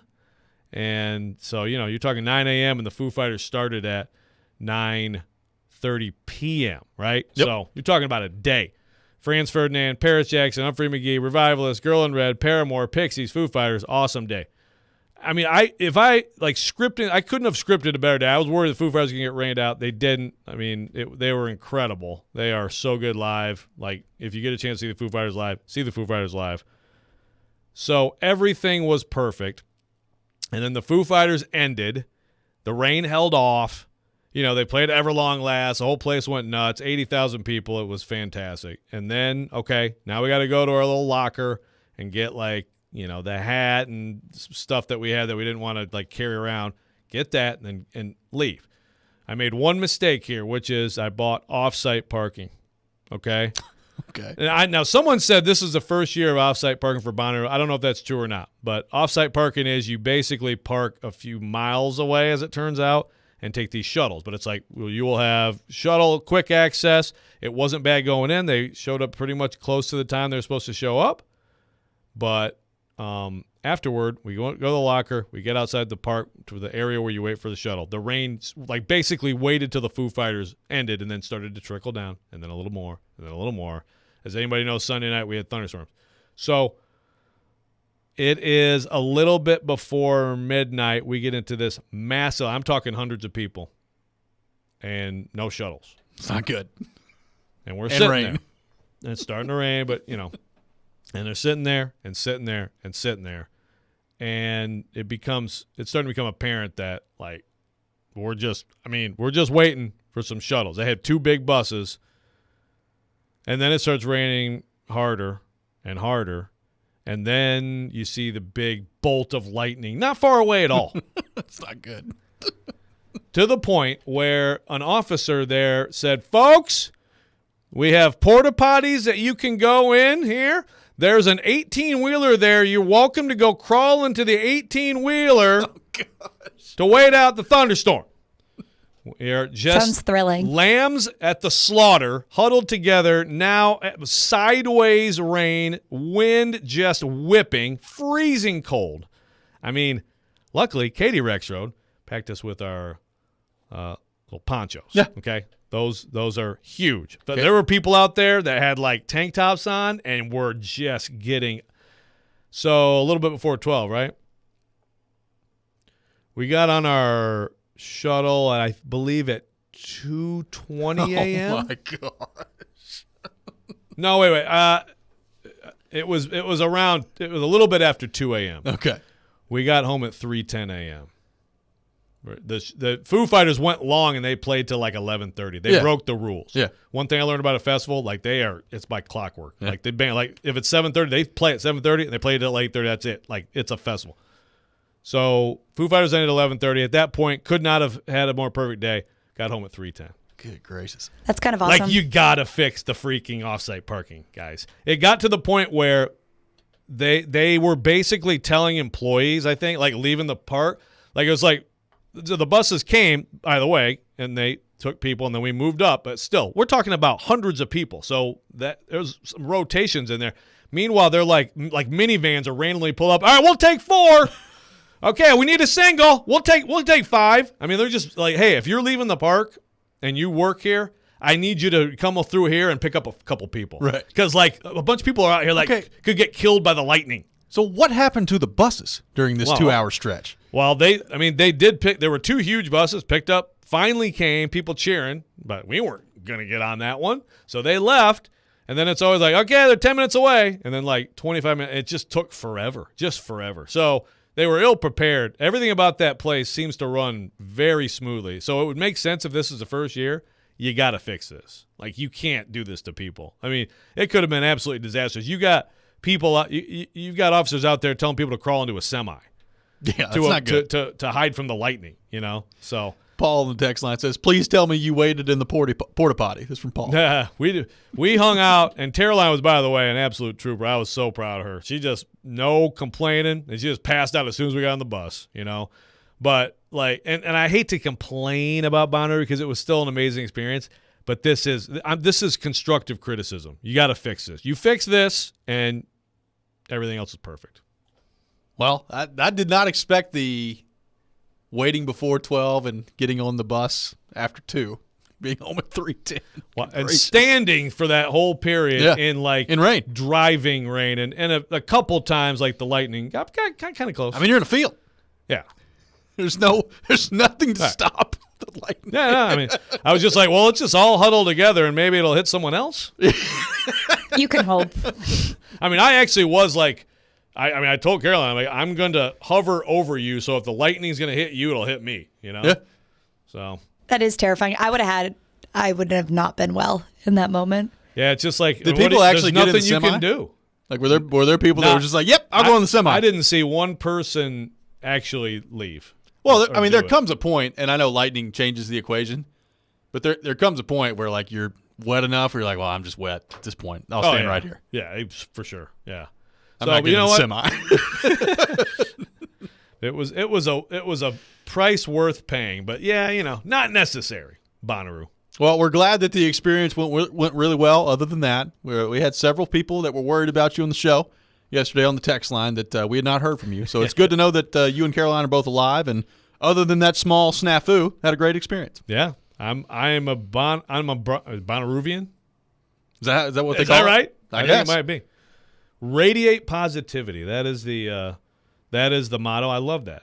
Got Carolina's shirt. Radiate positivity. There you go. After I just bitched about Bonnaroo for 12 minutes. 737-1025 is our phone number. This has been the Rexer Rant with Joe Rexrode. You can check it out every morning at 7:45 here on the program. We will get back into the Titans coming up next, including why the more I look at it, the less convinced I am that this is going to be the last year for a certain member of the Tennessee Titans. We'll get into that coming up next. This is Robby and Rexrode, 102.5, 106.3 The Game.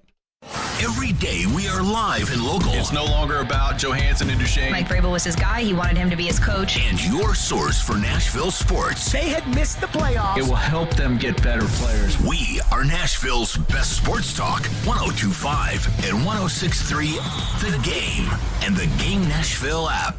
ElectronicExpress.com. We make it happen.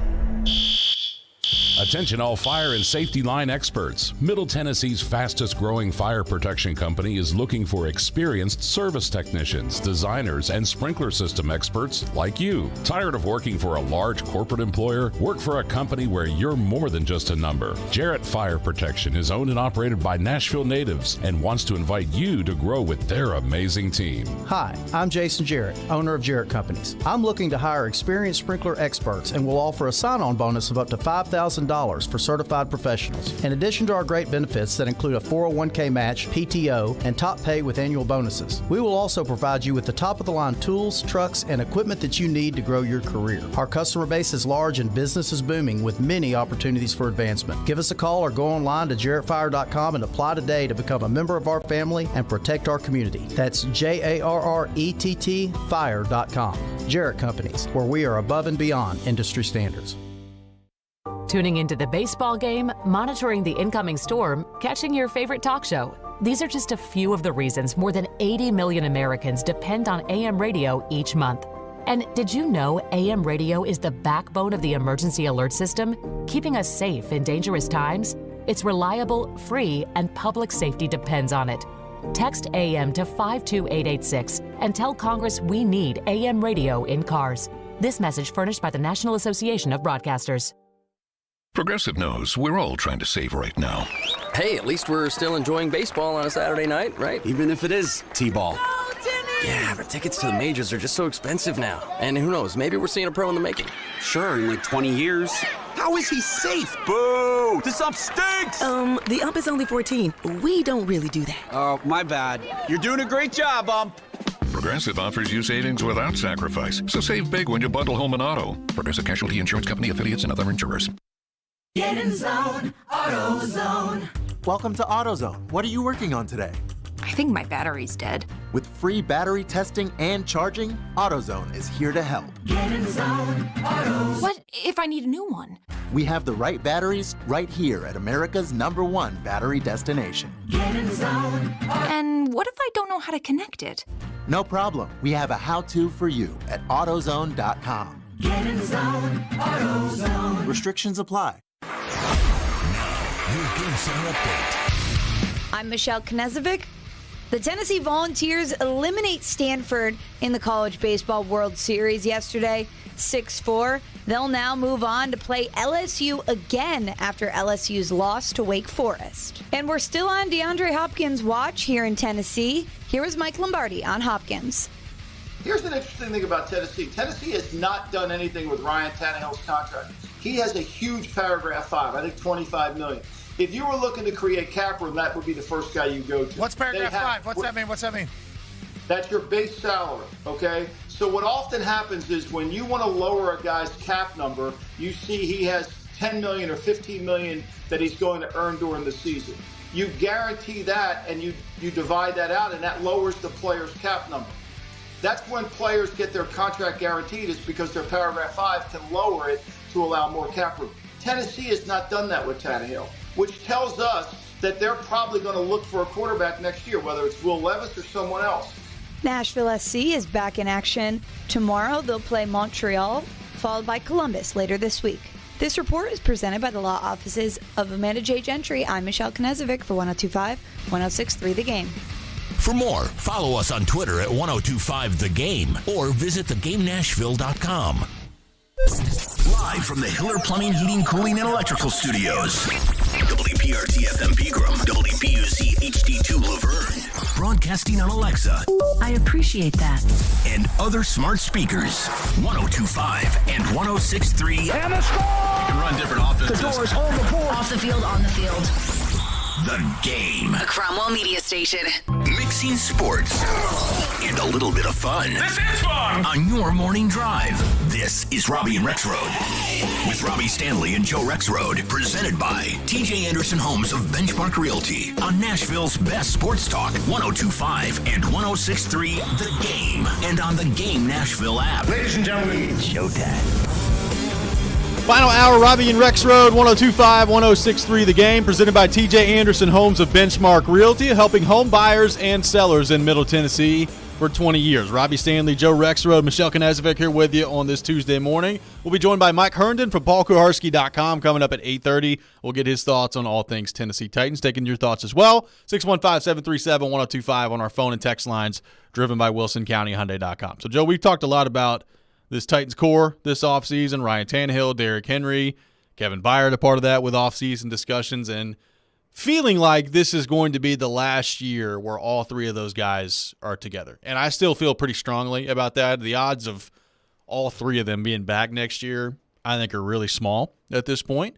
So I think we kind of know that, or at least expect that heading into the offseason. Tannehill, to me, it kind of seems like a foregone conclusion to me that he's gone next year.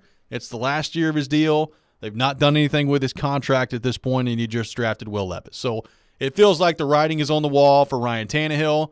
We've talked about the pay cut stuff with Kevin Byard. Could that mean that when this season is over, that they're moving on from Kevin Byard? We'll wait and see what happens on that front. And then there's Derrick Henry, who has been one of the best players in the history of the franchise, who is on the path to a Hall of Fame career and is about to turn 30, which, as we know, at that age, that position, a lot of times things start to go the wrong way when you turn 30 in the NFL. And I think a lot of people have just assumed that this is going to be the last year with Derrick Henry with the Tennessee Titans as well, and maybe it will be. But I'm looking around, Joe, at what all is going on with the running back market right now. And as we know, that position has been devalued. And guys are not making a lot of money at the running back position. And some of these guys are 20, like Dalvin Cook. He's 27 years old. He just got cut by Minnesota. Some of these guys are 26, 27, 28. Saquon Barkley's trying to get a deal with the Giants. He can't get one. I mean, there's a lot of things going on right now with the running back position. We know that when this contract is up with Derrick Henry, he'll be 30 years old if he goes to the open market, he's not going to make a lot of money. Like, he's not. Based on the position that he plays, based on how old he is, based on the wear and tear in his body, there's not going to be a whole lot of teams, I think, next offseason that are like, let's sign Derrick Henry to a 3-year deal where he's making $10 million a season. Like, he's not going to get anywhere close to that. So if you're the Titans, let's say he does basically what he did last year, which is in the neighborhood of 350 carries, 1,500 yards, somewhere in that neighborhood. Maybe it's a little bit less. Who knows? We'll have to wait and see. Like, if you know that he's not going to make a lot of money on the open market, that means if you're the Titans, I mean, you don't necessarily have to pay him a lot of money to keep him around here. So would you be – I guess the question comes down to, if you're the Titans, and I know it's a new general manager with Rand Carthon stepping in, are you more likely to give Derrick Henry maybe a little bit more than somebody else would be? And that doesn't mean anywhere close to what he's making right now. But are you more likely, if you're the Titans, because you know him, you know the work ethic, you know everything he brings to the table, is he more likely to make a little bit more money here next year than he would be elsewhere on the open market? And if so, does that increase the chances that he's back next season?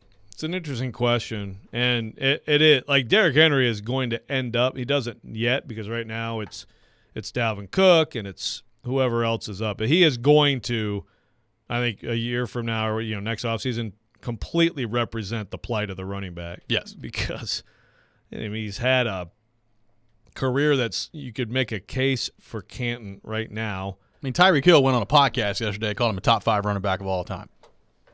And Tyreek Hill is never wrong. It's true.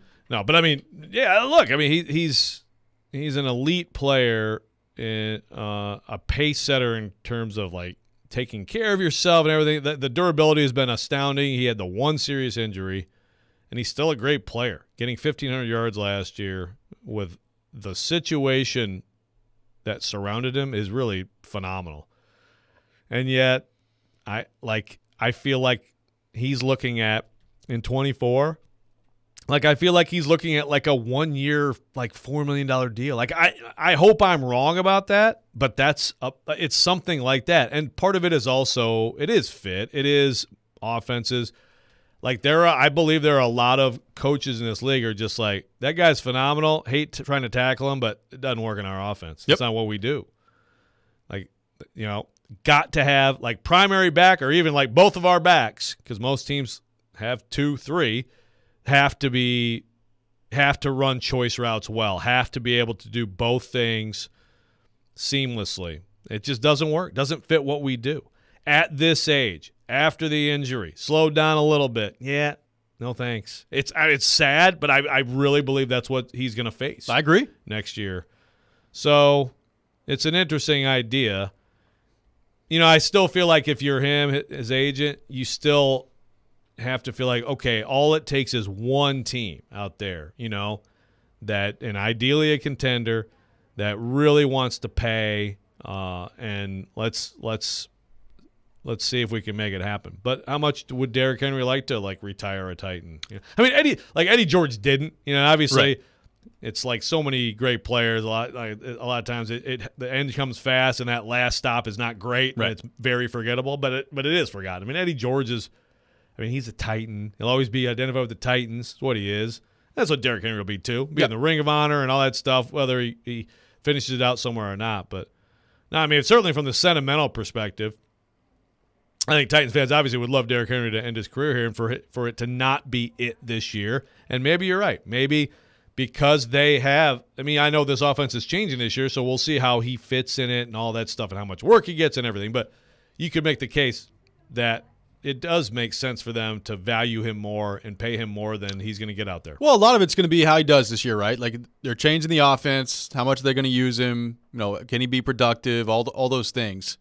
But to your point, like, I from a fit standpoint with other teams around the league, from a money standpoint, when he's 30 years old next offseason, I don't know that there's going to be a ton out there. And look, maybe the Titans at the end of the year, they say, you know what?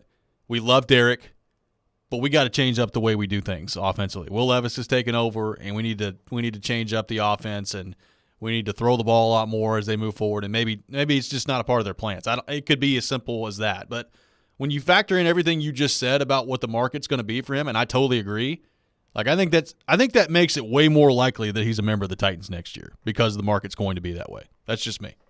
So it's going to be really interesting to see. I'm sure it's a comforting thought for Titans fans. I'm sure. You know? I'm sure that it is. Let's go to our 102.5 The Game phone line, driven by WilsonCountyHyundai.com, and welcome in Mark in Nashville. Mark, good morning. How we doing? Hey, how you doing, fellas? Joe, Good. how was Bonnaroo, Joe? It was great. It was great, Mark. Tell you what, I might just move down there. Wait for next year. Joe, you don't want to live it. You don't want to live in Manchester, Joe. No. You don't want to do that, Joe. Don't do that. They got a Waffle House. We love Manchester here on this program. Yeah, I know you do. They need more than a Waffle House there, Joe. And a Taco Bell. They need a little more than that. But hey, I hear y'all talking about the running back position, but I would do the right thing if I was the Titans, Joe and Robby. I would give Derrick Henry another 2-year deal, maybe $10 million for $5 million a year. I wouldn't just walk him out the building like that. He's meant more to that organization than a lot of guys that have walked through those doors. But like you said, the running back position is so devalued. I kind of think the all-purpose back is coming back. If you can run and catch the ball, play in the slot, run routes like a slot receiver or whatnot, I think you can make your money like that. But I really feel bad the way the running backs are being treated in the NFL, man. It's just sad. But he probably is possibly a Hall of Famer. I would say he is. But, Joe, I'm going to say this before I go. I want you to get a good night's sleep tonight, Joe. Take your vitamins. Drink your little Gatorade, a little whatever you do. So I got a good conversation I'm going to have with you tomorrow. That's right. We got to get this winning streak going, Joe. We got to keep things rolling, man. Got to seek out and destroy, like I told you. No holds barred, Joe. Aggressive. On out. I got Aggressive. you. All right. Okay. I'll get my extra sleep tonight. Yeah, get cucumbers. Go to bed Cucumbers early, on my Joe. eyes. Yeah, right. I'm ready. Thank you, Mark. We'll talk to you tomorrow. All right. See y'all, Robby. See you, Joe. Say, buddy. Mark in Nashville, the legendary Mark in Nashville, here on the program. I mean, Day before motivation. I like it. I'm looking forward to his call tomorrow. Matt from Camden kind of says anything. Matt says bring him back on a 2-year, $14 million deal. I'm sure that sounds good to Derrick Henry. I think you can get him for less than that. Yeah, it's sad. I agree, but you shouldn't be able to get him for less than that. But I agree. You know, again, like Rand Carthon. I mean, look. To me, it would be not doing your job to not find out what you could get for Derrick Henry. Right.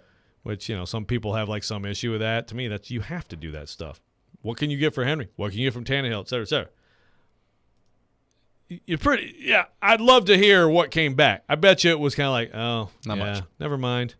So next offseason, I don't even know if you need to ask the question. I mean, well, it doesn't matter. He's a free agent, but I mean, he has avoidable years. Right. But you've kind of figured out, right, like what the market is for him probably is what you should have done.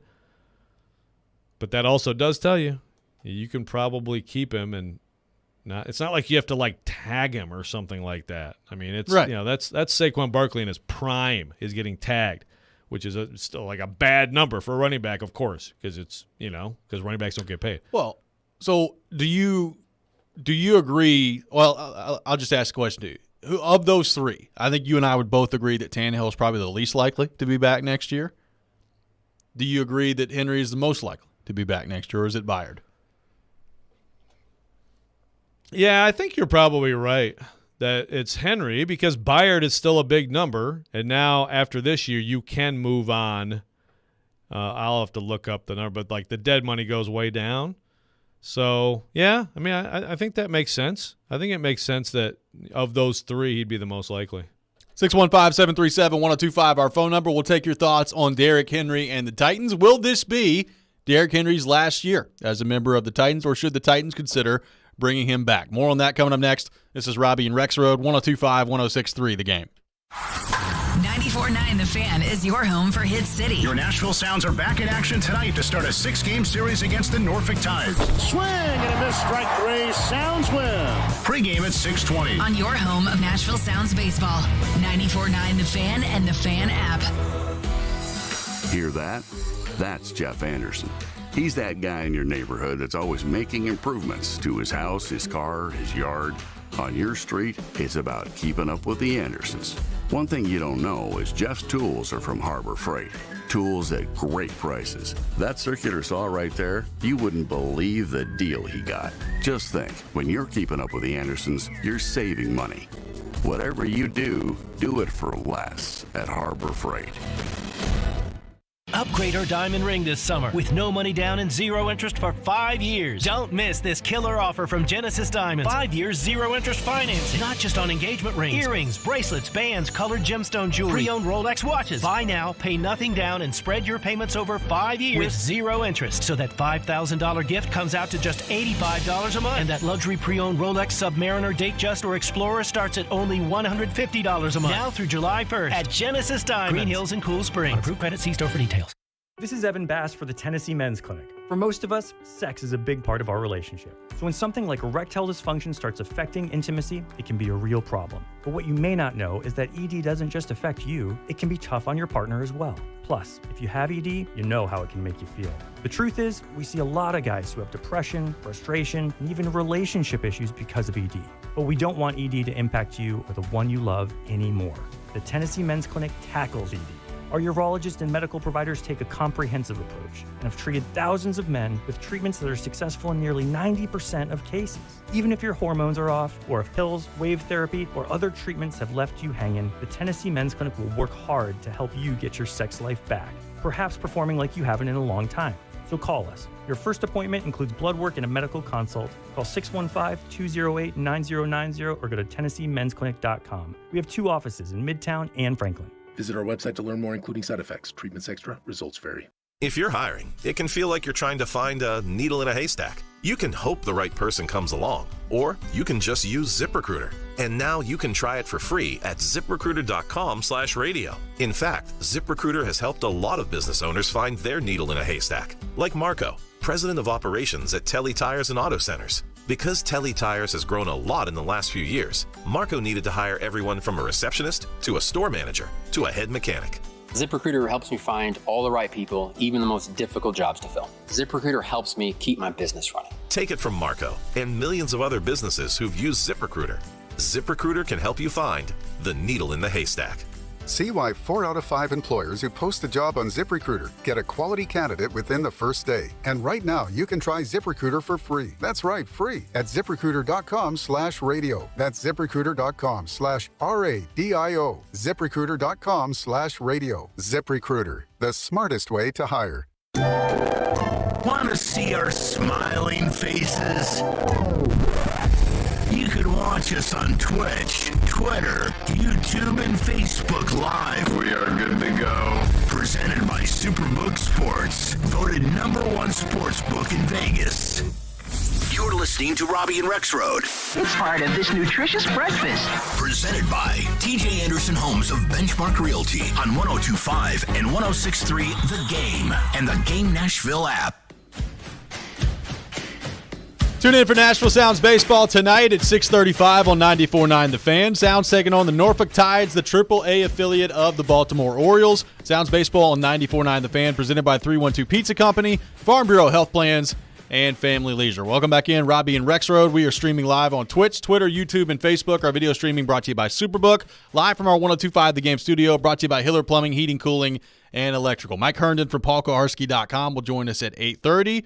Looking forward to that. Right now, taking your thoughts on the Titans and Derrick Henry. Will this be Derrick Henry's last season with the Titans, or should the Titans consider bringing him back in? Taking your thoughts on the text line driven by WilsonCountyHyundai.com. Got a lot of people saying back for a 2-year deal.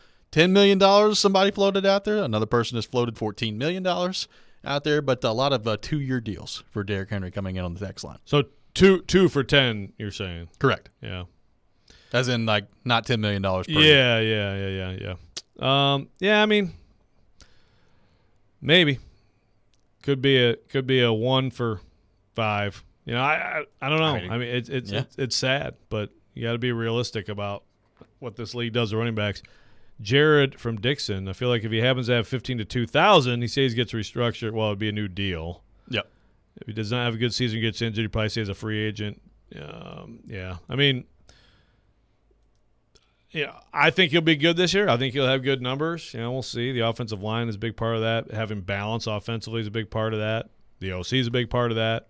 But if he can hit 1,500 and all the things that were against him last year, I think he's going to have a good year this year. I mean, I just don't see the Titans significantly going away from him. Now, maybe I feel like every year we was like, is this the year he gets fewer carries, right? I mean, I do think that this year we could see some games where he's, maybe like under 20 carries, but it's just hard for me. Like if you have him on your team and on your payroll to the extent he is, and he's a volume back, then I think you have to still have him as a featured part of your offense. Well, I agree, and I feel even stronger about that just based on the rest of the offense right now. I mean, you've got Burks, who you hope is taking a step in year 2. You hope the same for Okonkwo in year 2. But, I mean, this Titans offense, to me, is not in a spot right now where you can just go away from Derrick Henry all that much. Like, the idea that the Titans offense is going to be successful this year as they are currently structured and he's running the ball 13, 14, 15 times a game, I don't see it. Like, with the way your offense is built right now, and with the talent or maybe lack thereof at the skill positions, he's got to get the ball this year. Right. And then again, it's like, and then how much, any running back will tell you, if you give me 8-10 carries, I can't get in a rhythm, I got to have, opportunity. Derrick Henry has been the guy who wears teams out, all that stuff. He's stronger than you are in the fourth quarter, et cetera, et cetera. See, that's also part of what, to me, limits him out there, because it's like any team looking at him would be like, do we want to, bringing him in doesn't make sense as just a guy to have around and give a carry here or there, right? Like, if we're going to invest in this guy, he has to be kind of central to what we're doing. LD from McMinnville says, move on from Henry and let's see what No-Knees McGee can do as the running back 1, referring to Tyjae Spears. No-Knees McGee. No-Knees McGee. He looks pretty good right now. Don't have the one. The tape is good. Don't have college. One. Can't hurt one. Ken and Waverly on the text line. What do you guys think the reason for the running back value declining is? I remember 5 to 6 years ago, our first pick in fantasy was always a running back, sometimes our first 2. Aren't they? Fantasy drafts, they still are, aren't they? Unless it's a good receiver, but yeah. In fantasy drafts, especially if you have, the teams that have one main guy, those guys still are going to be fantasy players. It is hard, but it definitely, go back more than that. Go back, I remember the year I dominated my fantasy league with LaDainian Tomlinson and Priest Holmes at the bottom of the draft. Like the snake, I got the last pick and the first pick of the second round with those two. That's pretty good. Annihilation. But I bet you the rest of that first round before them was like 10 of the picks were backs probably, right? It's not that anymore. But why, when you ask that question, it's a passing league. The running back with value, a McCaffrey who can run routes like a slot receiver, there's where there's more value in the running back. Kamara, when he was right, what the Saints did with him and may do with him again. I think back but also it's always been the shortest shelf life, right? Agreed. Think of the pounding you take at that position, and so it's a shorter career also. Yeah, everybody's looking for the Marshall Faulk type of back now, right? That can carry the ball between the tackles, but also is a big part of the passing game. He's the prototypical back that people are looking for right now. And in some ways, that makes what Derrick Henry has done all the more fantastic, because he's not really that. He's your traditional, we're going to turn around, hand it off to him, and he's going to run you into the ground 25 times a game. But that also, it makes the Titans giving him that big contract kind of an outlier, because Dalvin Cook, he got a big deal, and he runs the ball a lot, but he's a big part of their passing game too. So he's a much more quote unquote modern back. So it's been a different approach that the Titans have taken just because of the guy that they have back there. Now, you're also talking about a guy that ran for 2,000 yards one year, was on pace to do it again the next year before he got hurt, and with a terrible offense around him last year, ran for 1,500 yards. So, I think everybody around the league, and I don't blame him, it's conventional wisdom. You look at Derrick Henry and you say, man, he's gotten the ball a lot over his career. He's 30 years old almost. He can't have that much longer left to be in the league. But, the guy's a freak. He could go out this year and run for 1,700 yards Would that shock me if he went out this year and ran for 1,700 yards? No. Like, I don't expect that, but would I be shocked by it? No, I would not. Like, he's just a different dude, man. Yeah. And that's why, that's why I'm not just totally dismissing out of hand the idea that he's back with the Titans after this year.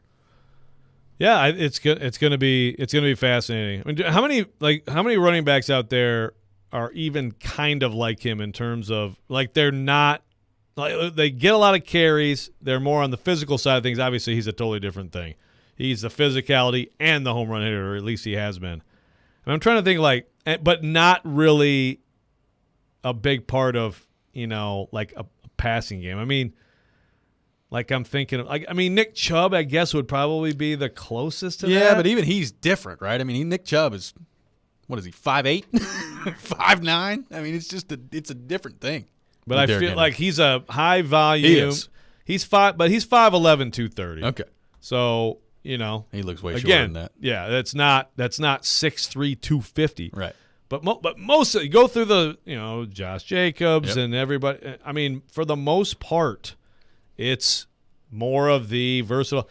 Kenneth Walker, Jonathan Seattle, Taylor. He's not necessarily, like, we'll see, but not necessarily a passing game element. He's more of a volume, and he's a home run hitter too, by the way. They just, but go through the whole list. Like, nobody is Derrick Henry. Like, it's just Leonard Fournette would be, right? Like, when he has been, and he's 6 foot 230. He'd be close. He's like a poor man's Derrick Henry, basically. Yeah. But, like, there's just nobody who compares to him. But again, that's also why I just feel like out there, it's just going to be very limited for him. It's going to be really interesting to see. I mean, it's, and the other part of this too is, Derrick Henry has to want to come back next year too. I mean, he will be 30, and maybe he gets to a point next year where he says, you know what, Titans are in transition. Will Levis is taking over as quarterback. I want to go somewhere where I can win. Now, then the question becomes, who that's ready to win a Super Bowl wants Derrick Henry in that style coming in? Like, we talked about last year about, can you imagine Derrick Henry on the Eagles? Like, what that would look like? Even then, that actually would be incredible. It's not a turning around and handing the ball off 25 times a game offense, but, I mean, just is there a team that's a competitor like that would want him after this year? And look, Derrick Henry may, if it's like, okay, the Titans will sign me for like 5. If you're Derrick Henry, yeah, you might just be like, you know what, I'm going to just ring Chase for $2 million, and I'll be a goal line back and win a ring. Yeah, maybe so. It's going to be really interesting to see how that plays out. We'll get into that and a lot more with Mike Herndon from PaulKowarski.com coming up next. This is Robby and Rexrode, 102.5, 106.3, The Game. The NFL offseason is in full swing, but you'll never miss any of the big news. Thanks to Yahoo's Charles Robinson. They know that there's a chance that they're going to have to deal this guy. He's one of the best insiders there is. All of a sudden, he becomes a functional player who we thought was just trash. Join Charles Robinson every Thursday morning at 8 on Robby and Rexrode, presented by the NFL Alumni Association on 102.5 and 106.3 The Game and the Game Nashville app. The Electronic Express 4th of July sale is here. Celebrate with up to 40% off in every department. Don't miss an LG 75-inch 4K TV for only $699 or an Amana laundry pair for just $399 each. Get huge savings on computers, appliances, 4K TVs, smart home, furniture and mattresses, and more. Get an Asus laptop for only $599 or a Napoleon Freestyle grill for $549. Get up to 3 years free financing throughout the entire store. Electronic Express. We make it happen.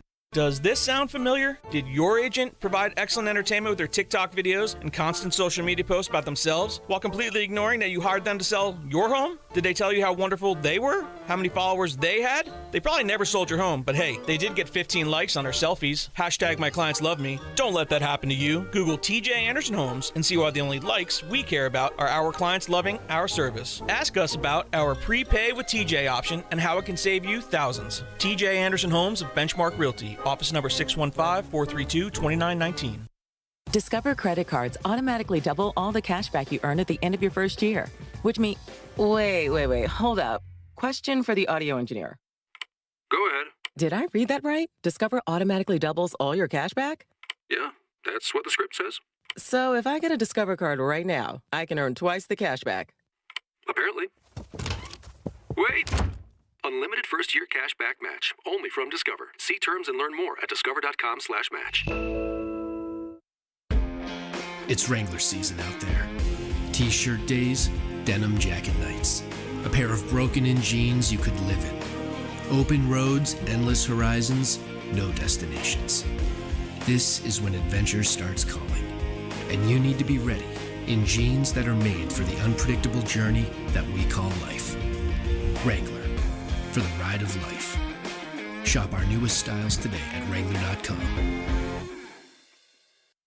Prescription products require completion of an online consultation with an independent healthcare provider and are only available if prescribed. Subscription required. Additional restrictions apply. See website for more details and safety information. Want to get FDA-approved generic Viagra sent to your door and get your first month free? FreeRexMD.com has made the process incredibly simple. Here's what FreeRexMD.com patients are saying. The process was really easy. You go online, you answer the medical questions. I didn't have to call a doctor. They made it fast and simple. I order it. The medication is at my house within a couple of days. I can tell my wife is happier. I am definitely much happier. Your consultation is free, your shipping is free, and your first month is free. Generic Viagra starting at just $2 per tablet at FreeRexMD.com. My partner thinks that I am a rock star. It's life-changing. It's literally life-changing. I wish I hadn't waited as long as I did. Go to FreeRexMD.com to get started right now and get your first month free. That's FreeRexMD.com.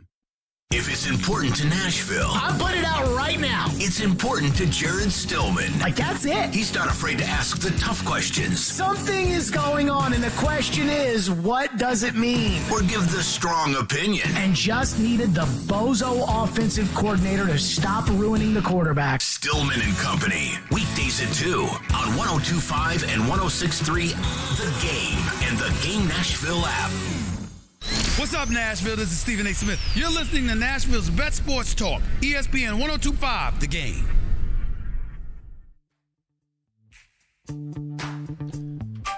Welcome back in, Robby and Rexrode, 102.5, 106.3 The Game. Robby Stanley, Joe Rexrode, Michelle Knezovic here with you on this Tuesday morning, talking Titans. And to help us do that, we go to our 102.5 The Game phone line, driven by WilsonCountyHyundai.com.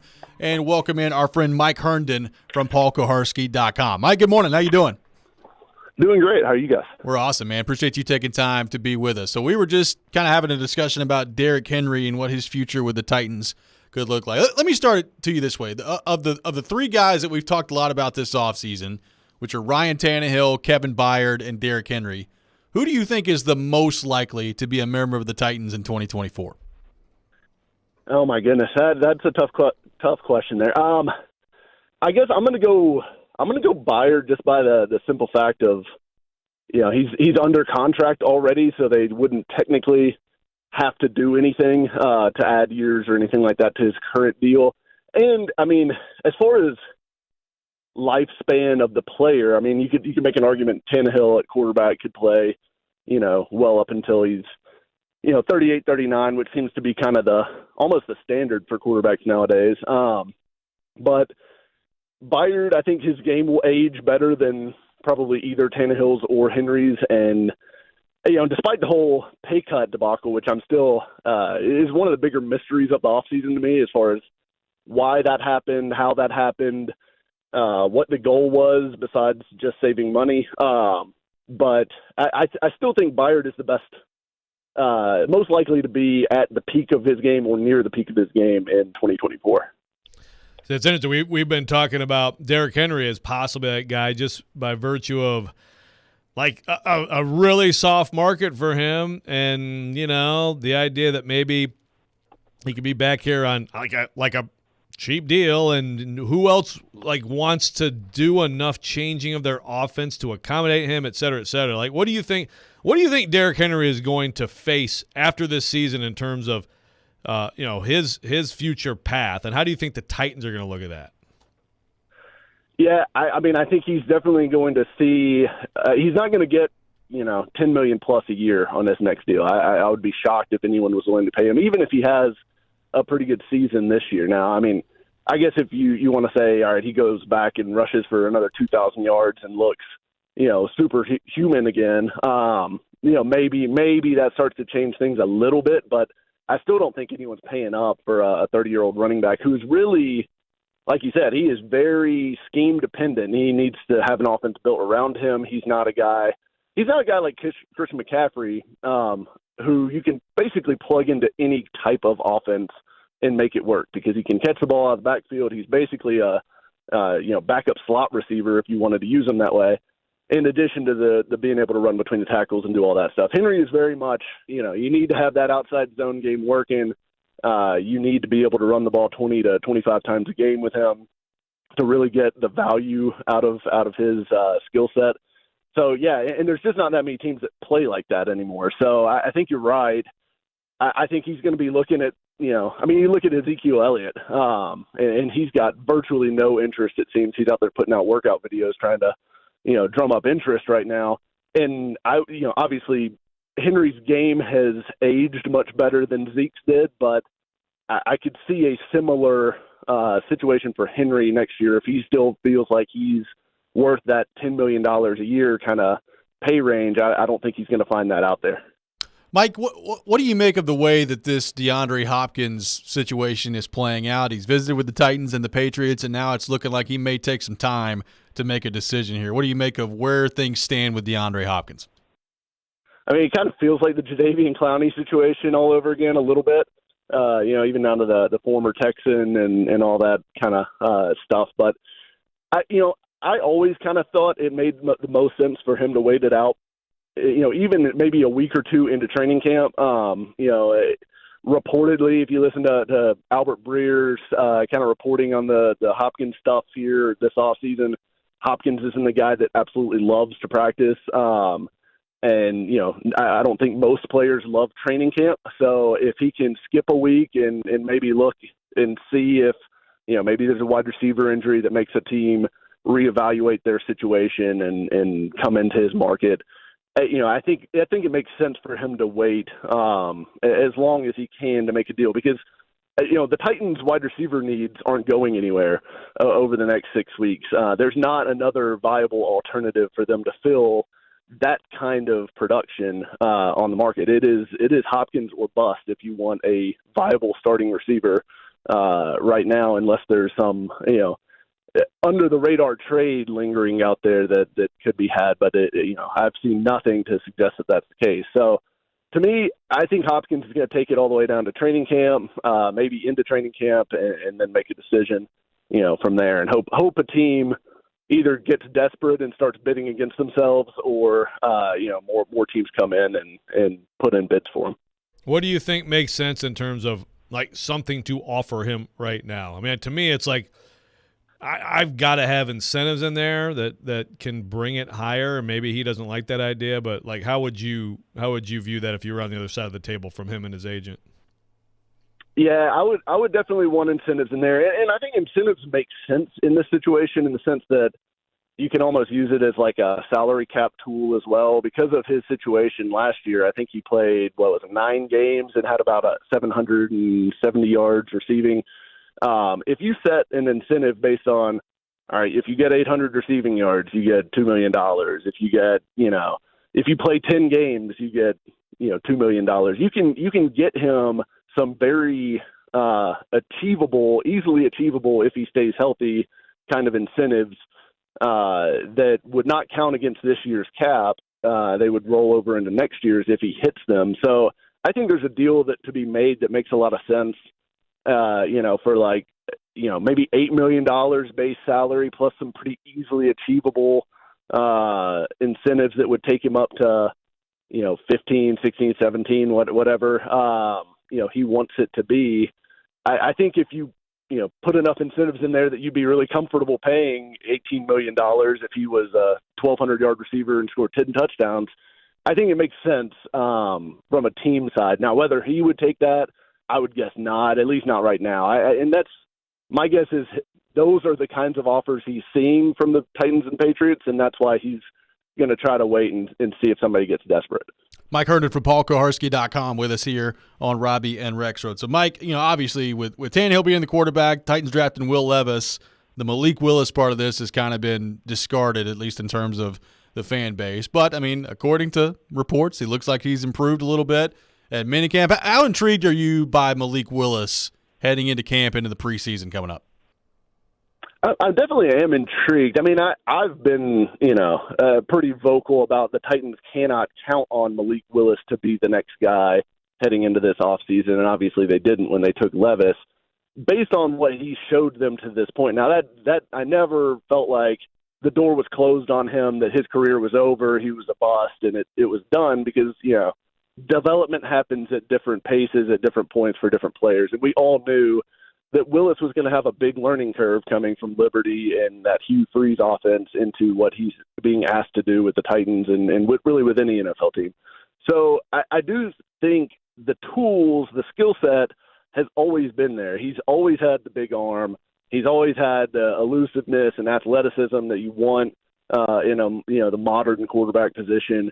So I think he's a very intriguing figure because, look, while I think the Titans, all things being equal, would love it to be Levis that takes over simply because he's got an extra year on his rookie contract than Willis does right now.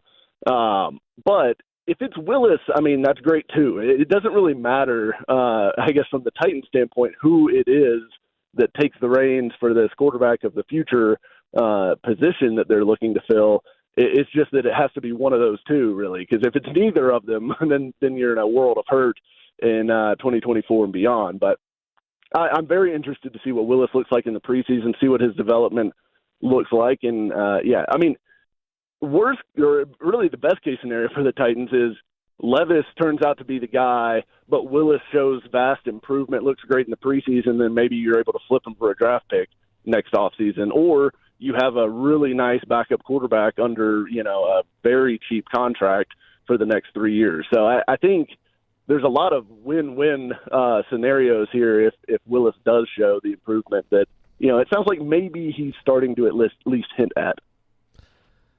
Anything else? The big story is obviously Byard this offseason and the quarterback thing. Anything else about all of the spring that is over that really piqued your interest, maybe a little bit under the radar, that you think might really be relevant once camp gets going? Yeah, I think a couple things. So I'm very interested to see how the edge rushing position shakes out once the season gets here, because and I know we've talked about it before that Landry injury recovery and how that goes.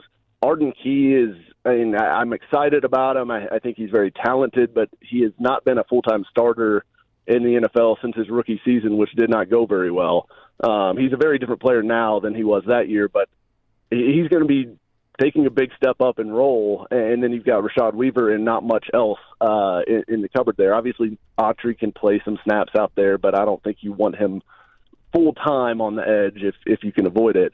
So I'm very intrigued to see how that shakes out, and if one of these guys like Thomas Rush or Caleb Murphy, the UDFA guys that they added, both of which are intriguing for different reasons, if they're able to give them anything, because I still feel like there's a depth problem at that position, and I don't know if they're going to address that with a veteran. There's still some veterans out there that can play at that position. So I think that's one of the spots that I think early in camp, I really want to see how those young guys, show, and if they're not going to be able to be relied on to at least play in a rotational role if the Titans go get somebody.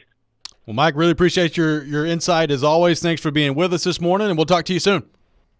Absolutely. Thanks, guys. Absolutely. Mike Herndon from PaulKoharski.com, our guest here on Robby and Rexrode. We'll take your thoughts on the Titans, look ahead at the Vols, their matchup with LSU coming up later today as well. All that next. This is Robby and Rexrode, 102.5, 106.3 The Game. He knows the ins and outs of the Titans and isn't afraid to give his opinion. Traylon Burks needs a massive offseason. He's Jonathan Hutton of Outkick. I don't see how they make a move without going to Ryan Tannehill. Catch him every Monday at 10:30 on Chase and Michelle, and every Wednesday at noon on Caroline, Willie, and D-Mace. Hutton is on 102.5 and 106.3 The Game and the Game Nashville app. Hey, it's Jared from my friends at Hiller. Hiller's Heat Wave Heroes are keeping you from getting burned this summer. If you know your home needs an air conditioning replacement, do not wait until it breaks down. You do not want to be sweating in your home. This month, get a free UV light and free electronic air cleaner when you buy select new HVAC systems. Or get a whole home water filtration for just $59 a month. or get a new whole home generator for just $139 a month. Call Hiller's Heatwave Heroes to save the day. Visit happyhiller.com to book. 312 Pizza Company is a proud sponsor of Nashville Sounds Baseball on 102.5 The Game. Hey, it's Jared for PhD Weight Loss. I used to work out like crazy, but only see minimal results. But ever since I started the PhD weight loss program last month, I've seen the weight start to fly off. I've been on it for 6 weeks now, and I'm already down 17 pounds. And those are 17 real pounds. PhD weight loss is great because they send me 85% of the food, and even when I'm traveling, like I have been the last 2 weeks, I easily take all my food with me. It's really simple. Soups, cereals, oatmeals, protein powder. It's great. I have a great coach in Rachel who's helped guide me, build the nutrition program for me, and motivate me, all while holding me accountable. And I love that there are no pills, injections, or any kind of gimmicks. It's real food, and it's a real lifestyle. And that equals real weight loss. They've got a guarantee. If you don't get within 5 pounds of your target weight by the end of the program, PhD will continue to coach you for free until you do. Visit myphdweightloss.com to get started today. That's PhD Weight Loss, myphdweightloss.com. If you missed the latest from Stillman and Company. What did Will Levis do? I mean, has Will Levis ever, and I mean this like with an open-ended, did he ever get in a bar fight? Like, has he ever gotten in any real trouble? I don't think he has. So he just looks like a country club kid. And people hate him for that? I don't get it. I do not get it at all. And I think it is so unfair. So count me in on Will Levis' side here. And I am now following him on Instagram. And so, Will, if you're listening to this, I don't want to see posts about chugging with the buddies over the 5-week break. I want to see weightlifting. I want to see running. I want to see throwing. I want to see camaraderie. That's what I want to see over the next 5 weeks now that I am following Will Levis on Instagram. Stillman and Company, weekdays from 2 to 6 on 102.5 and 106.3 The Game and the Game Nashville app. You're listening to Robby and Rexrode, presented by TJ Anderson Homes of Benchmark Realty on 102.5 and 106.3 The Game and the Game Nashville app. Welcome back in, Robby and Rexrode, 102.5, 106.3 The Game. Robbie Stanley, Joe Rexrode, Michelle Knezovic here with you on this Tuesday morning. Thank you for your thoughts, 615-737-1025. Thanks to Mike Herndon from PaulKoharski.com for being with us in the last segment. A little Hall & Oates to close things out. I've had 3 coffees today, Rexrode. I'm feeling all buzzed up over here. This is very weird. I mean, I'm freaking you out a little bit? Well, I mean, it's cool. Like, you should embrace coffee. It's much healthier for you than pop. But again, I don't know what that is. But I don't know, man. If you're going to become a coffee drinker, I mean, like, I don't want that stuff to run out in there, man. Last time it ran out, I was having some serious withdrawal. Michelle and I were like a week before we got back in there, maybe longer. Yeah. So just take it easy. Get my own. Take it easy, man. Yeah. Well, remember that during about a week or two, we were going into Chase's office and Chase just blowing up his coffee maker. Yeah. So I guess we can do that again. Yeah, it was bad. I was Uber Eatsing like coffees for $12. I know. Like I'd show up and like there's just things outside the studio. Like, what is this? Oh, it looks like a coffee. It's Michelle's. How about a bag and it just has my name on it. Robbie's like, How about that? Uber Eatsing a coffee for $12. My gosh. It is. You're it is so my Gen Z. my one luxury thing I'll pay for in life. It can be worth it. Yes, it can. Joe, your thoughts on Tennessee as they face an elimination game today with LSU? Well, look, I mean, Drew Beam on the mound. Tony Vitello said it. I want to say even before they played at all. He's like, I want to see Drew Beam pitch again, and he knew they'd have to win one game at least to see it. And look, it's a great spot for the Vols to. I mean, the best spot is to be Wake Forest and be in the winner's bracket and just be able to sit and wait and see which one of these teams comes to play you tomorrow and get a day off. But to have Beam and have a chance to knock LSU out, LSU still has a ridiculous lineup. It's going to be a tough out. But they're doing a bullpen game today. And if Drew Beam gives you what he gave you at Southern Miss in the deciding game with a ton of pressure in the Super Regional, then you got a really good chance of advancing today and getting a crack at Wake Forest. You'd have to beat them 2 days in a row, which is not going to be easy because now you're going bullpen games after this. But this is where pitching depth is their strength, and this is where it could really pay off for them. Well, and you've got an opportunity tonight. It'll be TCU and Oral Roberts in the day game today at 1 o'clock, an elimination game at the College World Series. And then 6 o'clock tonight, LSU and Tennessee. Tennessee with a big win yesterday against Stanford, and what a performance by Chase Burns yesterday. 6 innings, 9 strikeouts, 2 hits allowed, no earned runs. Big time out of the bullpen when Dolander did not have his best stuff yesterday. This is a team that, after today, could be among the last 4 teams playing for a national championship. If the Vols win today, they are going to be in the Final 4, right? Yeah. And their best player is a long reliever. So, do you get a banner for a Final 4 College World Series appearance? I don't think so. They should. You can make one. Yeah, I mean, people make up reasons to put banners up all the time. I knew you were going there. I'm not going to do it. I'm interested to see how they looked. Look, they got some big hits yesterday, too, in the lineup. Interested to see what LSU does tonight. You know, they've got some good pitching left available as well. Now, Paul Skeens is probably not going to be out there today. I would be pretty surprised if after throwing 100 pitches on Saturday, they find a way to get him out there. But that'd be abuse. It is it's a must-win game. So, you know, if it's tied in the 7th inning, maybe he says, Coach, I can give you an inning.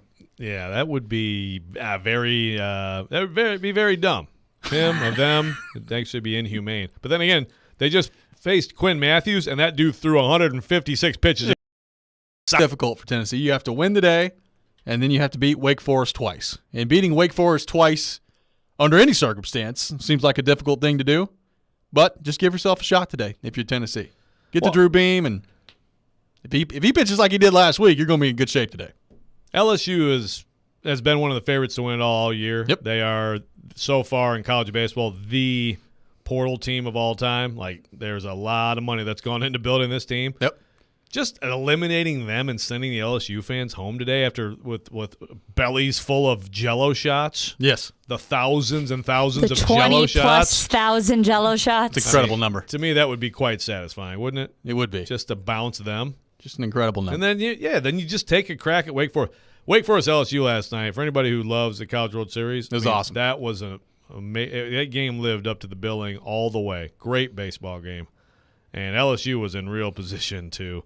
And if LSU, that's the thing. If LSU wins last night, I mean, look, that might have been the national title for LSU. It may have been. You know, you win last night, you get this day off, and then someone has to beat you twice. I mean, and then you can get Skeens back into the mix, and then you can get him back in the mix again. You have 3 Skeens starts.